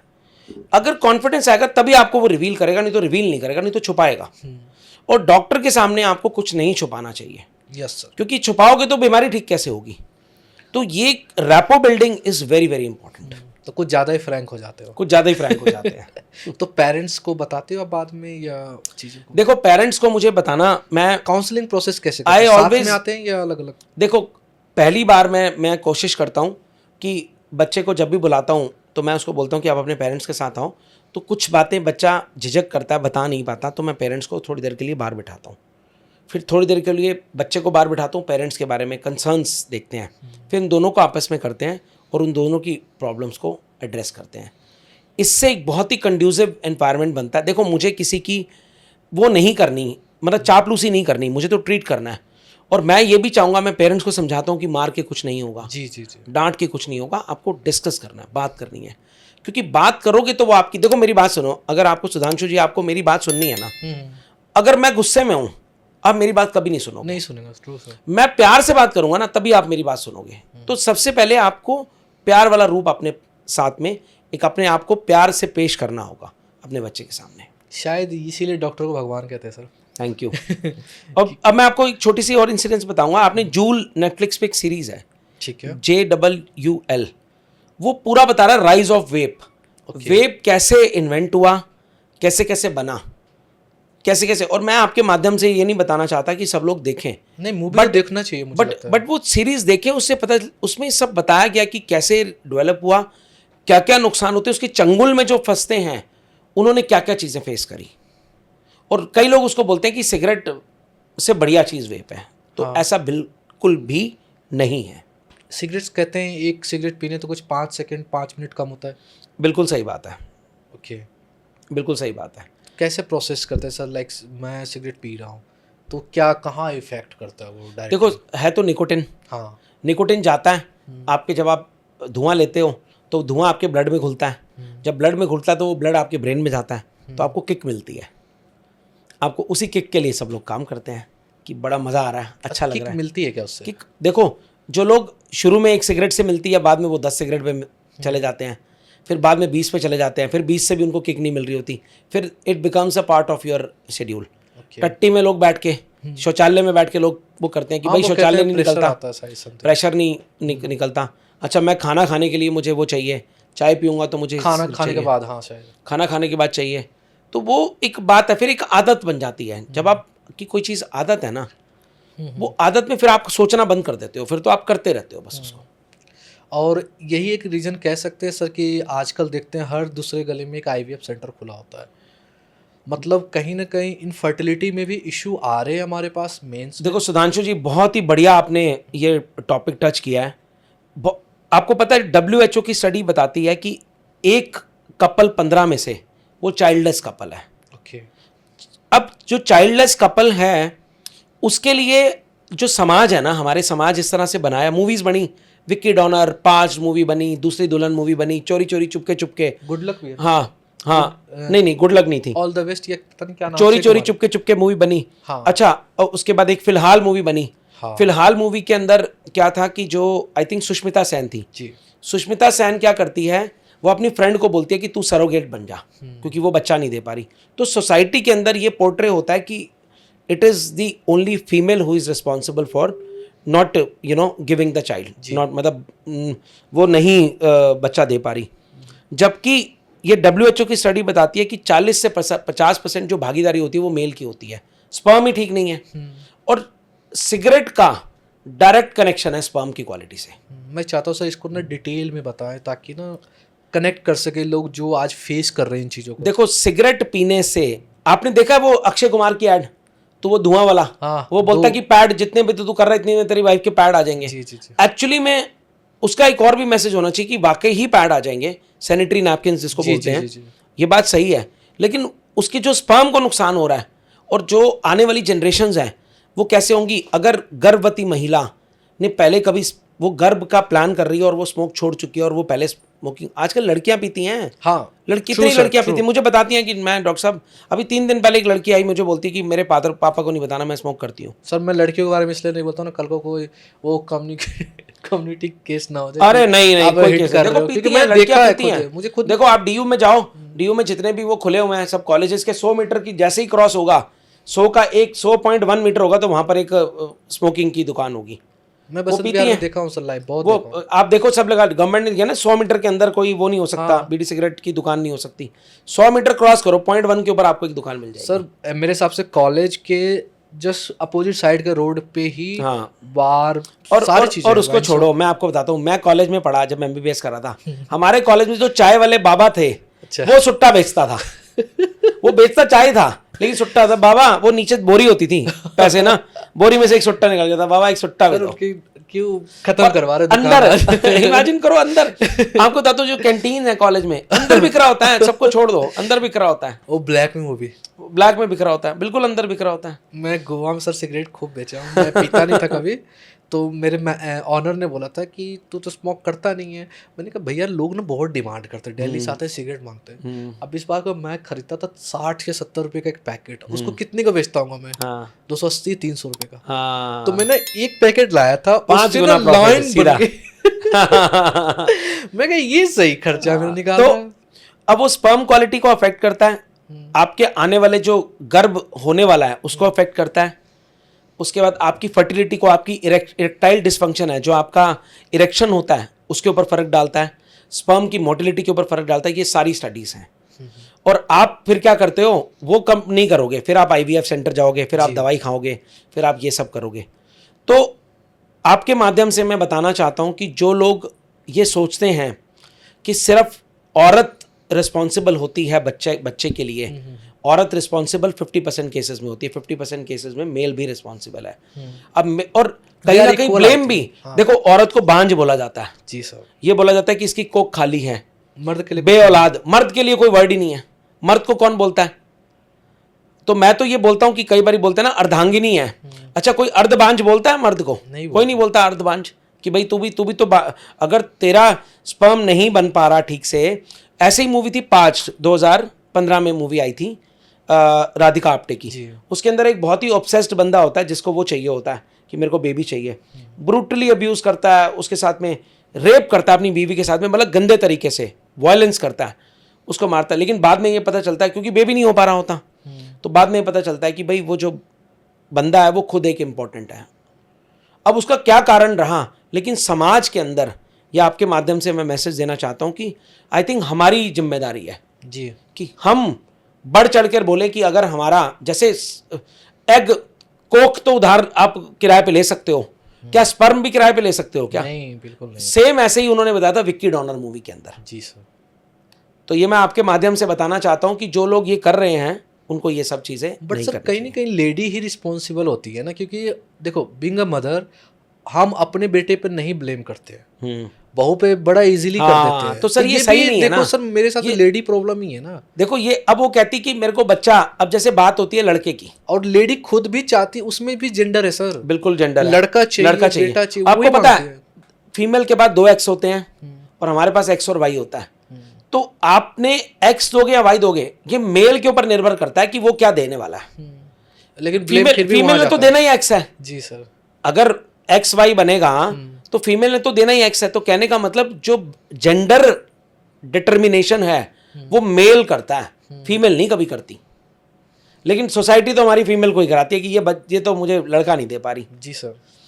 पहले के देखते थे सीरीज, जैसे बालिका बधू आती थी सीरियल्स, और काफ़ी सारे जैसे केसेस देखा हुआ है हमने, सब में सिर्फ, और सबसे मतलब सरप्राइजिंग ये होता था कि जो डिमांड कर रही है वो भी एक लेडी होती लेडी कर रही है। यस यस, वो दादी हो सकती है, वो नानी हो सकती है, वो माँ हो सकती है, वो सास हो सकती है, वो कोई भी हो सकती है। सही बात है, बिल्कुल। लेडी ही लेडी की दुश्मन होती है। जी सर। तो ये अगर जैसे आज जो देख रहे हैं एक टिपिकल लेडी जो हमारे जो पुराने वाले हैं, तो उनके लिए एक मैसेज भी हो जाएगा, एटलीस्ट वो डिमांड वहाँ से। देखिए सर, मैं अकेला आपके माध्यम से बोलना चाहूँगा कि शायद अब पढ़ा लिखा एक, हम कहते हैं ना कि हम डिजिटल एरा के अंदर हैं। जी। हम आज की डेट में हमारा यूपीआई की पेमेंट देखो, घर बैठे बैठे हमारी ब्लिंकिट से, जोमेटो से, इन सब से हमारी डिलीवरीज हो जाती है। तो हमारी ज़िंदगी आसान बनी है। तो टेक्नोलॉजी के साथ में हमें अपने दिमाग को भी बेहतर बनाने की ज़रूरत है। तो जो भी, चाहे वो दादी हैं या नानी हैं, या मान लो कि जो अभी नई नवेली जो सास बनी है, तो मेरा उनको आपके माध्यम से ये मैसेज है कि भाई अगर आप इस जनरेशन के अंदर आप हैं, जिसके अंदर आप इंस्टाग्राम, फेसबुक और एक्स यूज़ करते हो, बहुत सारे प्लेटफॉर्म यूज़ करते हो, तो इतनी अवेयरनेस आपको होनी चाहिए कि अगर आपका बच्चा, बेटे में प्रॉब्लम है तो उसको रिकॉग्नाइज कीजिए और उसको रेक्टिफाई कीजिए, क्योंकि ये रेक्टिफाइबल प्रॉब्लम है। दोनों को अगर बहू में है तो आप बहू को कीजिए। जी। आप अननेसेसरी ब्लेम नहीं गेम वो करिए, तोहमत मत लगाइए, आप कोई उसके ऊपर वो मत लगाइए कि इस तरह से उसको इल्ज़ाम नहीं लगाइए कि नहीं इस तुम्हारी वजह से ऐसा हो रहा है। और दूसरा, जो जेंडर है, मेल है या फीमेल है, वो भगवान के हाथ में है, ना हमारे हाथ में, ना किसी के हाथ में है।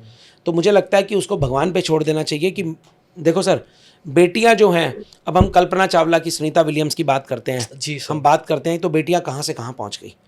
तो उसके बाद कई ऐसे देश हैं जिनकी, अब जैसे दिल्ली की जो सीएम है रेखा गुप्ता है, जी। देखो ना, तो बेटियां हमारे पास हैं बताने के लिए। आज की डेट में उनके जो पेरेंट्स हैं, जो रेखा गुप्ता जी के जो माँ बाप हैं, उनको कितना प्राउड फील होता होगा कि मेरी बेटी चीफ मिनिस्टर है।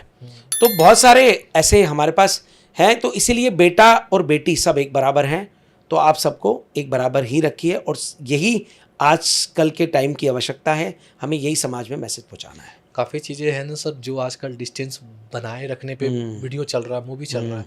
मेट्रो सिटी में तो ऑलमोस्ट 60-70% न्यूक्लियर फैमिली है। यस। जो जॉइंट तो खैर है ही नहीं, मुझे लगता है कुछ होंगे जो पुराने होंगे वो जॉइंट है, अदरवाइज तो सारे न्यूक्लियर। मैं खुद देखो मतलब सेपरेट रहता हूँ, मम्मी पापा मेरे गांव में रहते हैं। तो कई ऐसे भी हैं जो करियर के लिए आए हैं, लेकिन वो आज कहीं ना कहीं फैमिली से भी अलग हो गए। हाँ। और देखो सर, उसके नफ़े नुकसान भी हैं कि पहले ज़माने में बच्चा बहुत इजीली पलता था।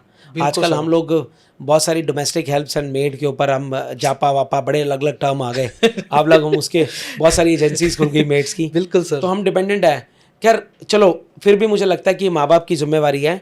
तो उसके बाद कई आजकल लड़कियों का, जो आजकल की जनरेशन, उनका ये भी है कि भाई अगर हम शादी और अपने पति को लेके अलग हो जाएं, तो आई थिंक ये भी परिवार हित में नहीं होता। क्योंकि एक बड़े, अगर आपके छत्र छाया बनी रहती है, तो आपके परिवार के अंदर वो बहुत सारी रखवाली का काम करते हैं, आपकी डोमेस्टिक बहुत सारी चीज़ें उसके अंदर हेल्प करते हैं, और आपको बच्चे की कभी वो नहीं है। आप मेड के पास जब भी बच्चा छोड़ोगे ना, शायद आपके दिमाग में होगा, जी सर। आप दादा दादी नाना नानी के पास छोड़ोगे ना, आप कभी नहीं सोचेंगे भी नहीं शायद। कभी नहीं सोचोगे। तो ये उनको ये बताना चाहिए कि उसके शायद वो नुकसान गिना रहे हैं बट नफ़े भी बहुत है, उसका फ़ायदा भी है। सर इसके बाद भी आता है जो आजकल देखते हैं रिलेशनशिप में काफ़ी सारे डिस्ट्रैक्शन आता है लंग्स से रिलेटेड, क्योंकि लोग ना इस छोटी छोटी बीमारियों को बहुत सीरियस लेते हैं, लाइक खराटे आना, ये भी सांस से ही प्रॉब्लम है। कोई ऐसा केस जो आपने देखा हो कि इसकी वजह से मतलब फैमिली भी सेपरेट हो चुकी हो? सर देखो, फैमिली सेपरेट नहीं हुई बट आजकल बड़ा ट्रेंड में है स्लीप डाइवोर्स। अब जैसे मेरे पास अभी यंग कपल है, आई थिंक उनकी 5-6 महीने पहले शादी हुई है। अब वो जो लड़की है वो कहीं ना कहीं, आजकल वो पढ़ी लिखी लड़की है, तो वो मुझे बता पाती है कि मेरा हस्बैंड जो है वो बहुत खराटे लेता है, तो it is difficult for me to sleep. और अगले दिन उसको काम करना है, जो अपनी जिस इंडस्ट्री में वो काम करती है, ऑफिस जाना है, सब काम करना है, तो कहती मेरे लिए सोना ही बड़ा डिफ़िकल्ट होता है। बट ऐसे अब आप सोचो, आप गांव में देहात में चले जाओ, ऐसे कितने सारे केसेस हैं, शराब पी के हस्बैंड आ रहे हैं, मार पुटाई भी कर रहे हैं, सब कर रहे हैं, जो कि पता ही नहीं है। जी सर। तो उसकी वजह से क्या है कि अब वो कहती है कि ये दूसरे, मैं इनको बोलती हूँ कि दूसरे कमरे में सो, या हम अब हमारे सास बहू क्या सोचेंगे। तो बड़ा इंपॉर्टेंट है ये इशू, और बड़ी यंग जनरेशन के अंदर बड़ा कॉमनली आजकल ये खराटे का इशू आ रहा है। जी। तो खराटे के इशू से, और मैं आपको बताता हूँ कि मेरी बेटी है, पीछे कुछ दिन पहले की बात है, मेरी बेटी को नाक बंद था, तो मेरी बेटी मेरे साथ सोती है, जो बड़ी बेटी है, तो मैंने उसको बोला बेटा तू आज मेरे साथ नहीं सोएगी। क्यों पापा? मैंने कहा बेटा तू खराटे बहुत मारती है बेटा, मैं नहीं सोऊंगा। इमेजिन मैं अपनी बेटी को मना कर रहा हूँ, जो कि 9 साल की मेरी बेटी है। तो बड़ा इंपॉर्टेंट है ये रिकॉग्नाइज करना कि खराटे क्यों आ रहे हैं, और इसके ऊपर काम करना। और दूसरा, हमारा लाइफस्टाइल भी ऐसा बन चुका है, लेट नाइट ईटिंग, रात को 2-2 बजे मेरे पास मरीज़ हैं, 3 बजे स्विगी से खाना आ रहा होता है, 3 बजे 3 AM स्विगी से, क्योंकि ओवरनाइट पूरी डिलीवरी है, सब आ रहा है। अब इमेजिन करो वो 3 बजे खा रहे हैं तो कुछ सोएंगे कब? तो लाइफस्टाइल की वजह से भी खराटे आते हैं। फिर उसके बाद हाई कार्बोहाइड्रेट डाइट है, फैट का डिपोजिशन बहुत ज़्यादा हो गया, वेस्ट लाइन बढ़ गई, गर्दन छोटी हो गई, गर्दन डबल चिन आ गई। उसके बाद एयर पोल्यूशन कंट्रीब्यूट करता है कि भाई नाक के अंदर ये हो गया। ये सारे के सारे फैक्टर्स कंट्रीब्यूट करते हैं खराटे में। और कईयों के खराटे पैथोलॉजिकल होते हैं, कईयों के फिजियोलॉजिकल होते हैं। नाक की हड्डी टेढ़ी हो गई, और एडिनॉइड्स हो गए, टॉन्सिल्स हो गए, आपने देखा होगा नाक का मांस बढ़ जाना। जी जी। तो ये सब कारण हैं। तो आप डॉक्टर के पास जाएंगे तो वो आपको रिकॉग्नाइज कर देगा कि आपके खराटे कैसे ठीक होंगे। आप क्या मतलब पर्सनली देखिए, मैं बोलता हूँ कि सबसे पहले तो लाइफस्टाइल चेंज करना चाहिए आपको, नेचर के साथ कनेक्टेड हैं, टाइमली सोएं, टाइमली उठें। क्योंकि अगर आपकी बॉडी बहुत ज़्यादा टायर्ड है, आपकी नींद डिप्राइवेशन है, तो वो भी खराटे को प्रोड्यूस करती है।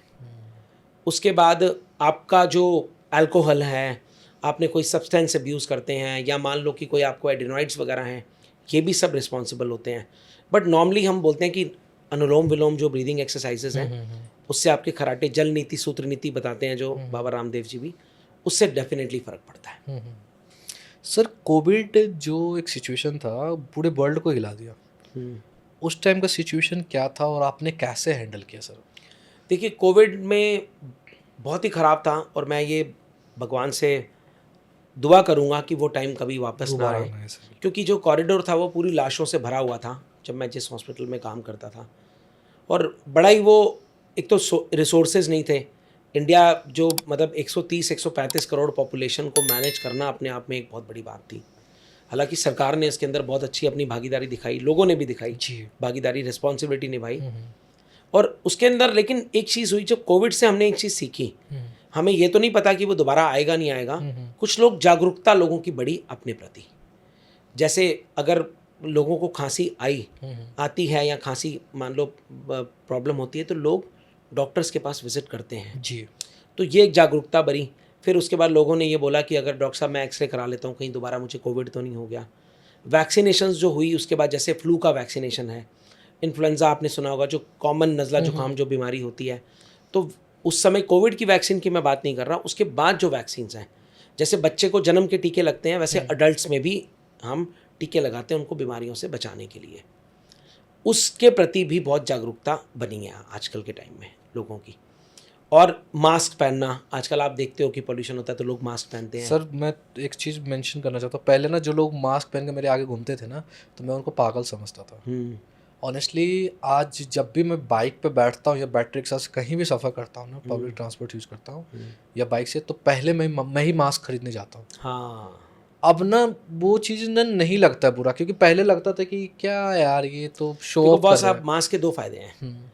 पहला तो फायदा आपकी खुद के लिए है हम्म, और दूसरा फायदा दूसरे के लिए भी है। जी। सपोज आपको कोई प्रॉब्लम है, आपने मास्क पहन लिया, आप दूसरे को नहीं दोगे, जी। उसके चांसेस कम हो जाएंगे। बिल्कुल। और दूसरे को है तो आप नहीं लोगे।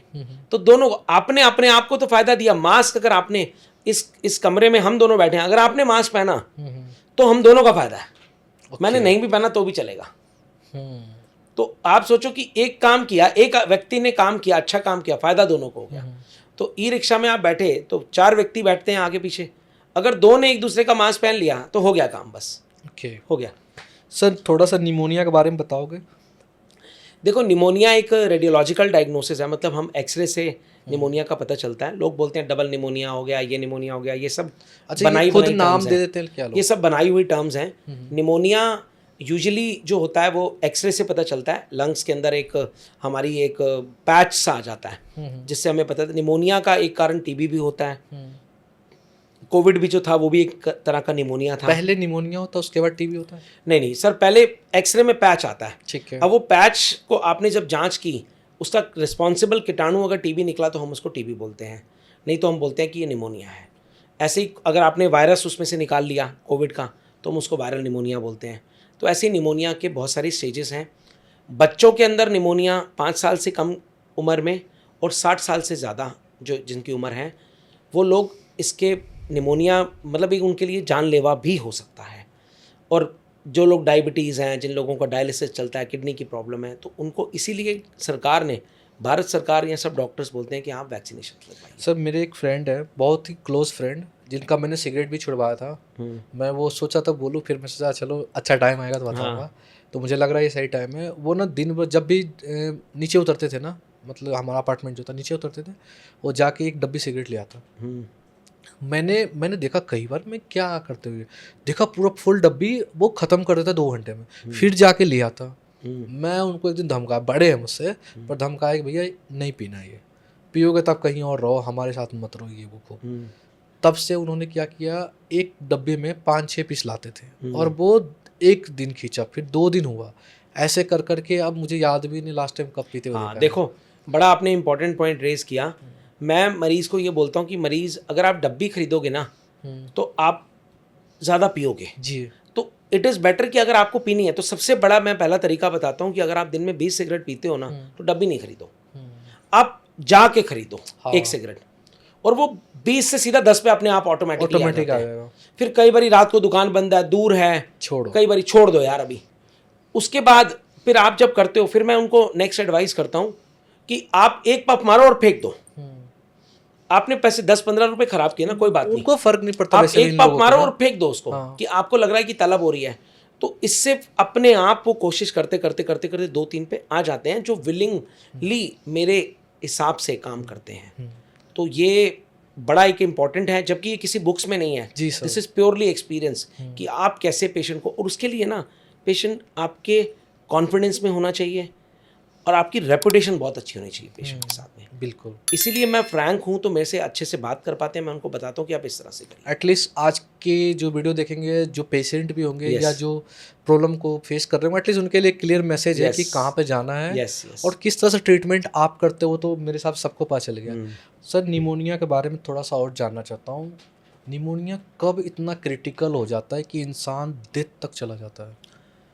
देखिए, निमोनिया कोविड टाइम के समय अगर मैं आपको बताऊं, और अभी भी होता है कि कुछ निमोनियाज, आई थिंक जो कुछ ऐसे जो वल्नरेबल पॉपुलेशन है, जैसे मैंने आपको बताया ना 5 साल से कम बच्चे और जिनको डायबिटीज़, हाइपरटेंशन या कोई ऐसी बीमारी जिससे उनकी इम्यूनिटी कम है, तो वो हमेशा रिस्क पे होते हैं। तो कभी कभी वो वेंटिलेटर पे भी चले जाते हैं। बट ये लोगों ने जो धारणा बना रखी है कि वेंटिलेटर पे जाते हैं तो वो बचते नहीं है, ऐसा बिल्कुल भी नहीं है। ओके। आई थिंक मेरा जो मुझे लगता है रिकॉर्ड है कि अराउंड 80% ऑफ द पेशेंट्स मतलब निकल जाते हैं सर ventilator पता है से। क्या, तब वो सिचुएशन ऐसा होता है ना कि एक मिडिल क्लास फैमिली ना अपना फाइनेंशियल भी Yes, देखने लग जाता है। Yes, you are right. क्योंकि वो ना ड्रेन होने लगते हैं तो वो ना गिव अप कर देते हैं। वो कहीं सोच देते हैं कि नहीं यार छोड़ दो, अब नहीं हो पाएगा, जाने दो। तो ये सब है। अभी मेरे पास हाल ही में अभी मेरे पास एडमिटेड है अराउंड 4-5 दिन पहले एक लड़की है जो कि साइप्रस की है, 24 साल की लड़की। उसका बिल्कुल कोविड की तरह निमोनिया है और हमारी ये जीत है कि हमने उसको वेंटिलेटर पे नहीं जाने दिया और अभी आज 5वां दिन है तो काफ़ी बेटर है वो। तो मेरा ये अभी, हालांकि उसको 4-5 दिन लगेंगे, बट हमारा ये प्लान है कि हम उसको 5 दिन के बाद भेजेंगे। और उसके भाई की अभी 26 को शादी भी है, 22 को। ओके। तो निकलते हैं मरीज़, ऐसा बिल्कुल नहीं है कि वेंटिलेटर पे जाएगा तो वो डेड है। डैमेज क्या होता है सर जो मतलब इस लेवल पे होता है कि वो डेथ पे ही चले देखो जाता सर, वो उसका सिंपल फंडा है कि लंग्स का काम है ऑक्सीजन देना। तो लंग्स पूरे उसकी पानी से भर जाते हैं, फ्लूइड से भर जाते हैं, जिसकी वजह से वहाँ पर हवा पहुँच नहीं पाती। तो उसकी वजह से हमें पेशेंट को वेंटिलेटर पे डालना पड़ता है। जैसे आप नॉर्मल सांस ले रहे हो, हवा में 21% ऑक्सीजन है, तो वो उससे वो सांस नहीं उनकी बॉडी में जा पा रहा, तो हम वेंटिलेटर के थ्रू वहाँ पे हवा पहुँचाते हैं। इसीलिए वेंटिलेटर की आवश्यकता पड़ती है। कभी सर बीइंग द डॉक्टर आपको एहसास होता है या गिल्ट फील होता है कि काश मैं इस पेशेंट को बचा सकता था लेकिन कुछ भी रीज़न से शायद उसको नहीं बचा पाते, कुछ ऐसा गिल्ट फील होता है एज अ डॉक्टर? देखो ऐसा होता है कि कुछ पेशेंट को आप ट्रीट करते हो, सडनली कुछ पेशेंट बिल्कुल ठीक कर रहे थे तो वो एकदम से सडनली डिटेरिएट कर गए। जैसे सडन कार्डियक अरेस्ट हो गया। आप अब पेशेंट आया था ए बीमारी लेके और बाद में उसके बीच में दौरान उसको जेड हो गया। तो कभी कभी ऐसे पेशेंट भी आते हैं जो कि निमोनिया को लेके आते हैं, एल्डरली पेशेंट्स हैं, उनका निमोनिया सेटल कर जाता है लेकिन बाद में हार्ट अटैक से उनकी डेथ हो जाती है। तो उसके अंदर कुछ लॉजिस्टिक्स भी चैलेंजेस होते हैं। कभी कभी जैसे पेशेंट्स हैं, हमने उनका कुछ टेस्ट करवाना है, अब वो स्टेबल नहीं है तो हम वो टेस्ट करवा ही नहीं सकते। और कई बार वो टेस्ट होते हैं वो लाइफ सेविंग होते हैं, आपका डायग्नोसिस बनाते हैं। कुछ इसमें फाइनेंशियल कंस्ट्रेंट्स भी होते हैं। जैसे मान लो कुछ कैंसर के पेशेंट हैं मेरे, उनको हमने ये दवाई बताई, अब वो दवाई जो है वो बहुत महंगी है, तो पेशेंट के लिए कंस्ट्रेन हो गया ना ये चीज़। और हालांकि देखो उसके अंदर कई लोग फंड भी रेज करते हैं, सरकार भी अपनी तरफ से हेल्प करने की कोशिश करती है, लेकिन फिर भी कुछ कंस्ट्रेंट्स हैं जो हमें लगता है कि अगर ये दवा इसको मिलती। और कई बार इसमें पेशेंट का भी प्रॉब्लम होती है। मैंने पेशेंट को बोला कि आपको ये पेशेंट को ये बीमारी है, आपको ये दवा लेनी है। अब वो पेशेंट कभी एक्स के पास गया, वाई के पास गया, उसने पूरा का पूरा अपना टाइम खराब किया। अब वो टाइम खराब करने की वजह से पेशेंट का तो टाइम लूज हो रहा है, तो उसकी वजह से पेशेंट मर गया। तो हमें ये लगता है कि अगर टाइमली ये चीज़ होता तो शायद ये पेशेंट बच सकता था। सर एक चीज़ हम कहते हैं फाइनेंशियली जब बात करते हैं हर कोई दुनिया में चाहता है कि लाइफ को सेव किया जाए।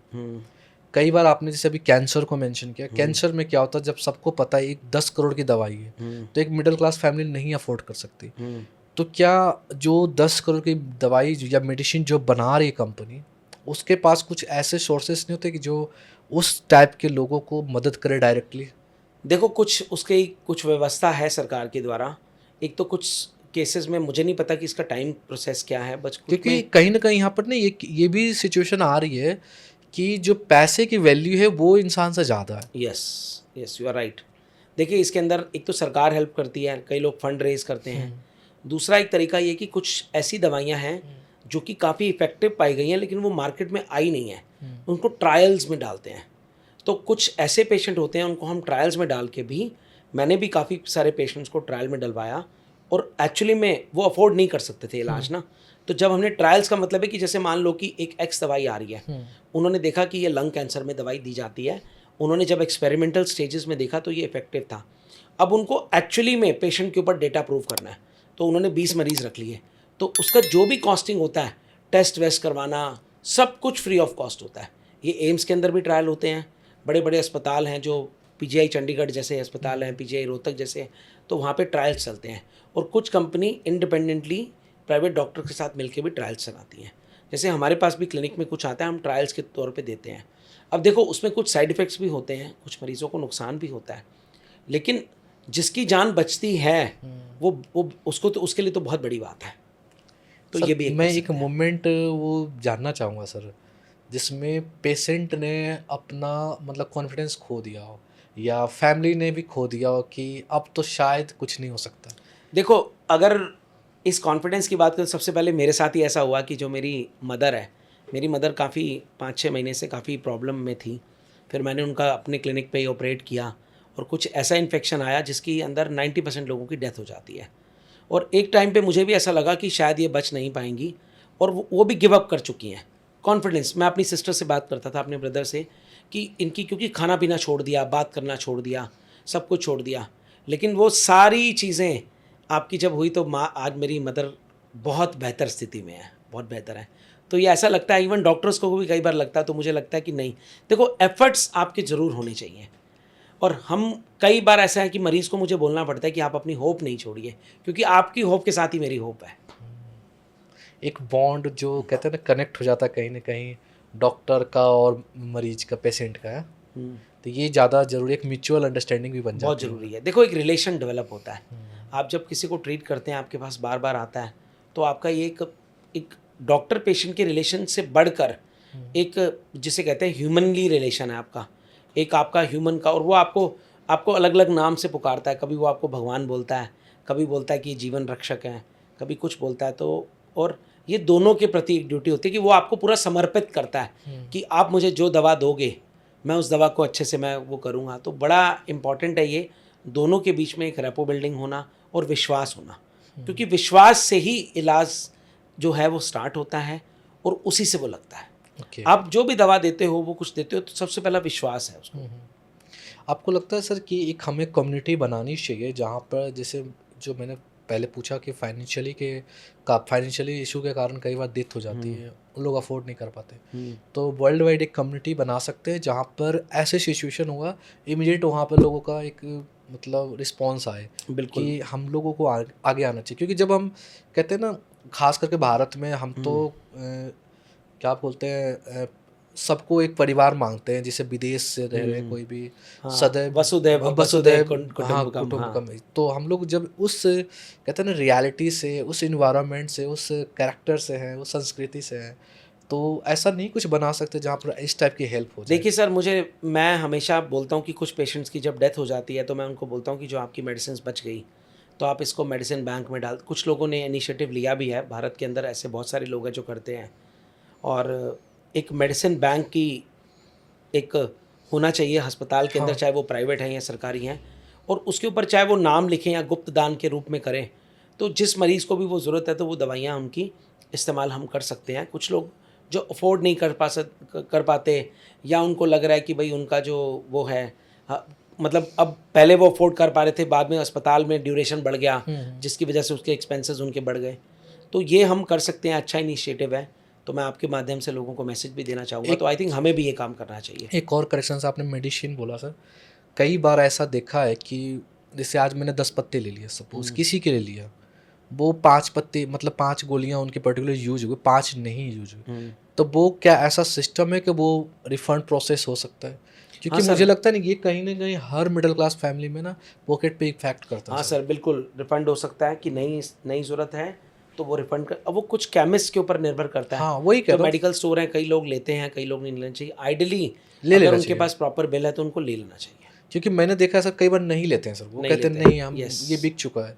जबकि मुझे क्या लगता है कि आपका काम है मेडिसिन को सेल करना, उसका काम था परचेज का, जितनी जरूरत थी उसने ले लिया, अब तो आप वापस ले सकते हैं। उसके अंदर सुधांशु जी, उसके अंदर ना 2-3 चैलेंजेस भी हैं। कई बार क्या होता है, मरीज़ ऐसी जगह से दवाई खाता है जिसके अंदर उसकी एक्सपायरी लिखी होती है, समझ गया, या उसका प्राइस लिखा होता है।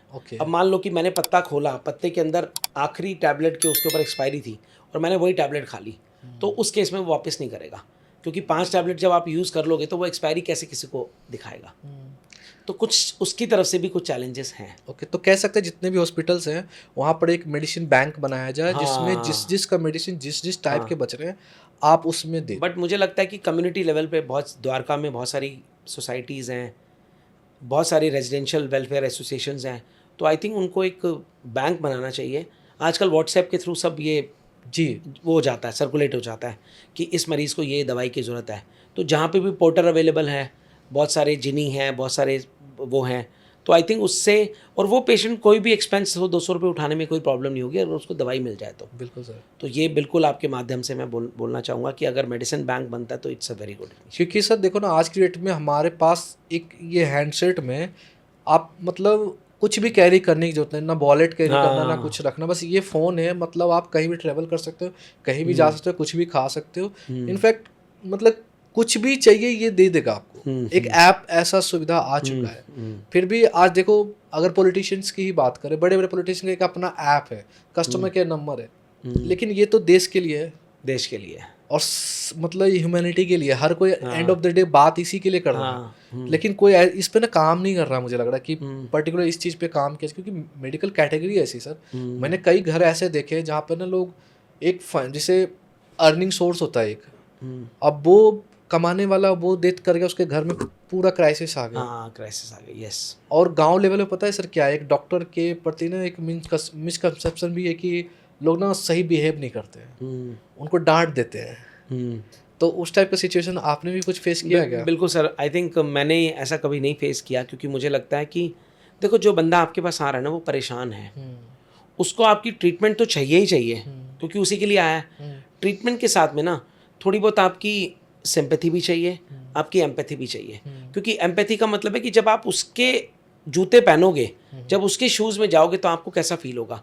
अगर कोई सपोज़ कोई बंदा आया, वो अपने फादर को लेके आया कि सर मैं बहुत परेशान हूँ, ऐसा है, तो उस समय आवश्यकता है दवाई के अलावा आपको उसके कंधे के ऊपर हाथ रखना चाहिए, आपको उसको बताना चाहिए ये सब चीज़ें हैं, ऐसा होता है। तो बड़ा इम्पॉर्टेंट है कि आपको एम्पैथी होनी चाहिए।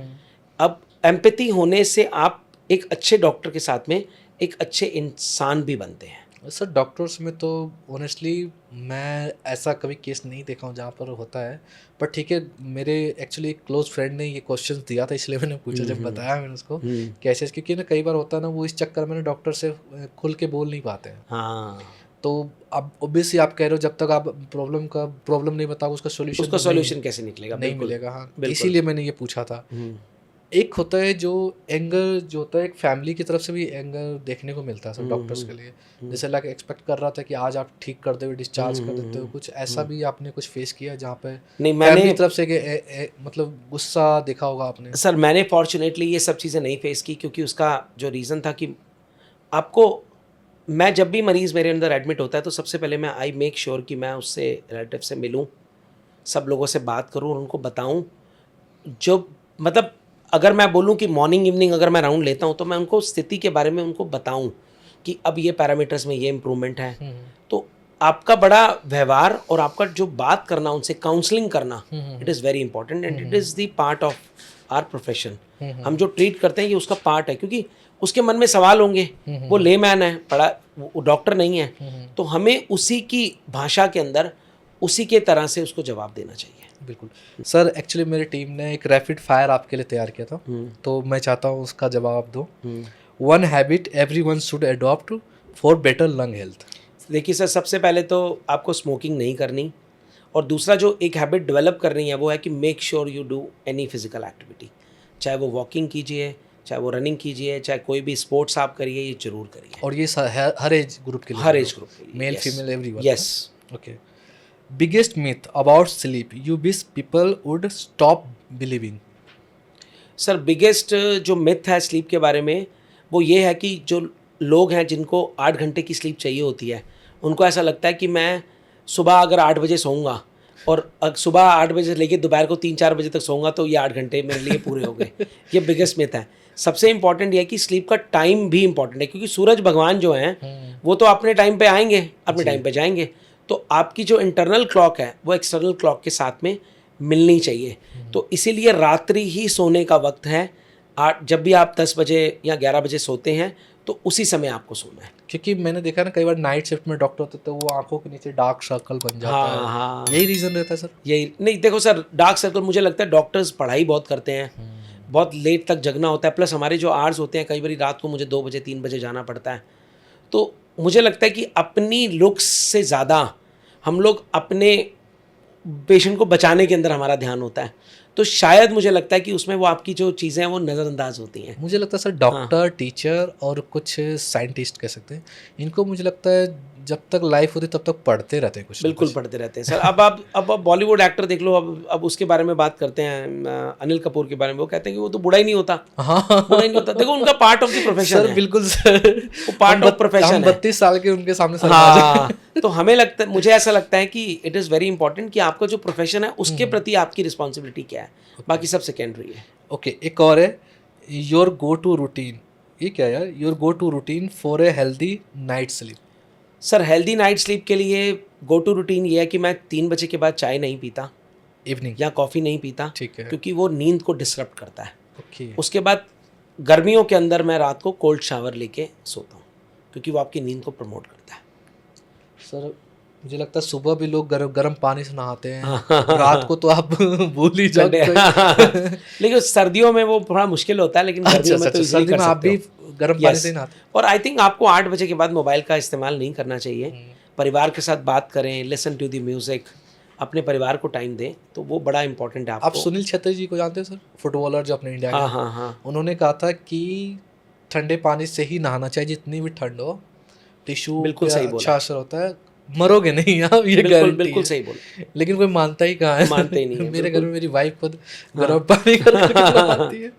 पर ठीक है, मैं चाहता हूँ सर कुछ सजेशन बच्चों के लिए जो आज स्कूल कॉलेज लाइफ में पढ़ रहे हैं, अपना रूटीन वो कैसे मेंटेन करें ताकि जो भी करियर में बनना अपना मतलब किसी फील्ड में करियर बनाना चाहते हैं इजीली बना सके। जो आप फॉलो किए वो भी सेम बता सकते। देखो, मेरा आजकल की जो जेंजीज हैं उनके लिए ये मैसेज है कि सबसे पहले आप कोई भी सब्सटेंसेस हैं जो फ्लॉन्ट कर रहे हैं, तो आप सिर्फ अपना दिमाग वहाँ पे लगाइए। सिर्फ ये नहीं कि कोई बंदा अगर हुक्का पी रहा है या वेप कर रहा है या ई सिगरेट पी रहा है या कोई स्मोक कर रहा है तो आप ब्लाइंडली उसको फॉलो कीजिए। आप अपने, अगर आपको वो हैबिट लेनी भी है तो आप पहले अपने परिवार से डिस्कस कीजिए कि पापा मैं सोच रहा हूँ कि मैं सिगरेट स्मोकिंग स्टार्ट कर दूँ। दूसरा, अपनी नींद को सेक्रीफाइस मत कीजिए, क्योंकि डिजिटल एरा में के अंदर लोग पूरी रात इंस्टाग्राम एंड स्क्रॉलिंग करते रहते हैं। उसकी वजह से आपकी नींद इज़ गेटिंग अफेक्टेड, और नींद अगर आपकी अफेक्टेड होगी तो अगले दिन आपका जो डे का जो स्केड्यूल है वो भी अफेक्ट होगा, आपकी मेमोरी लॉस होगा, आपका कॉग्निटिव डिक्लाइन होगा।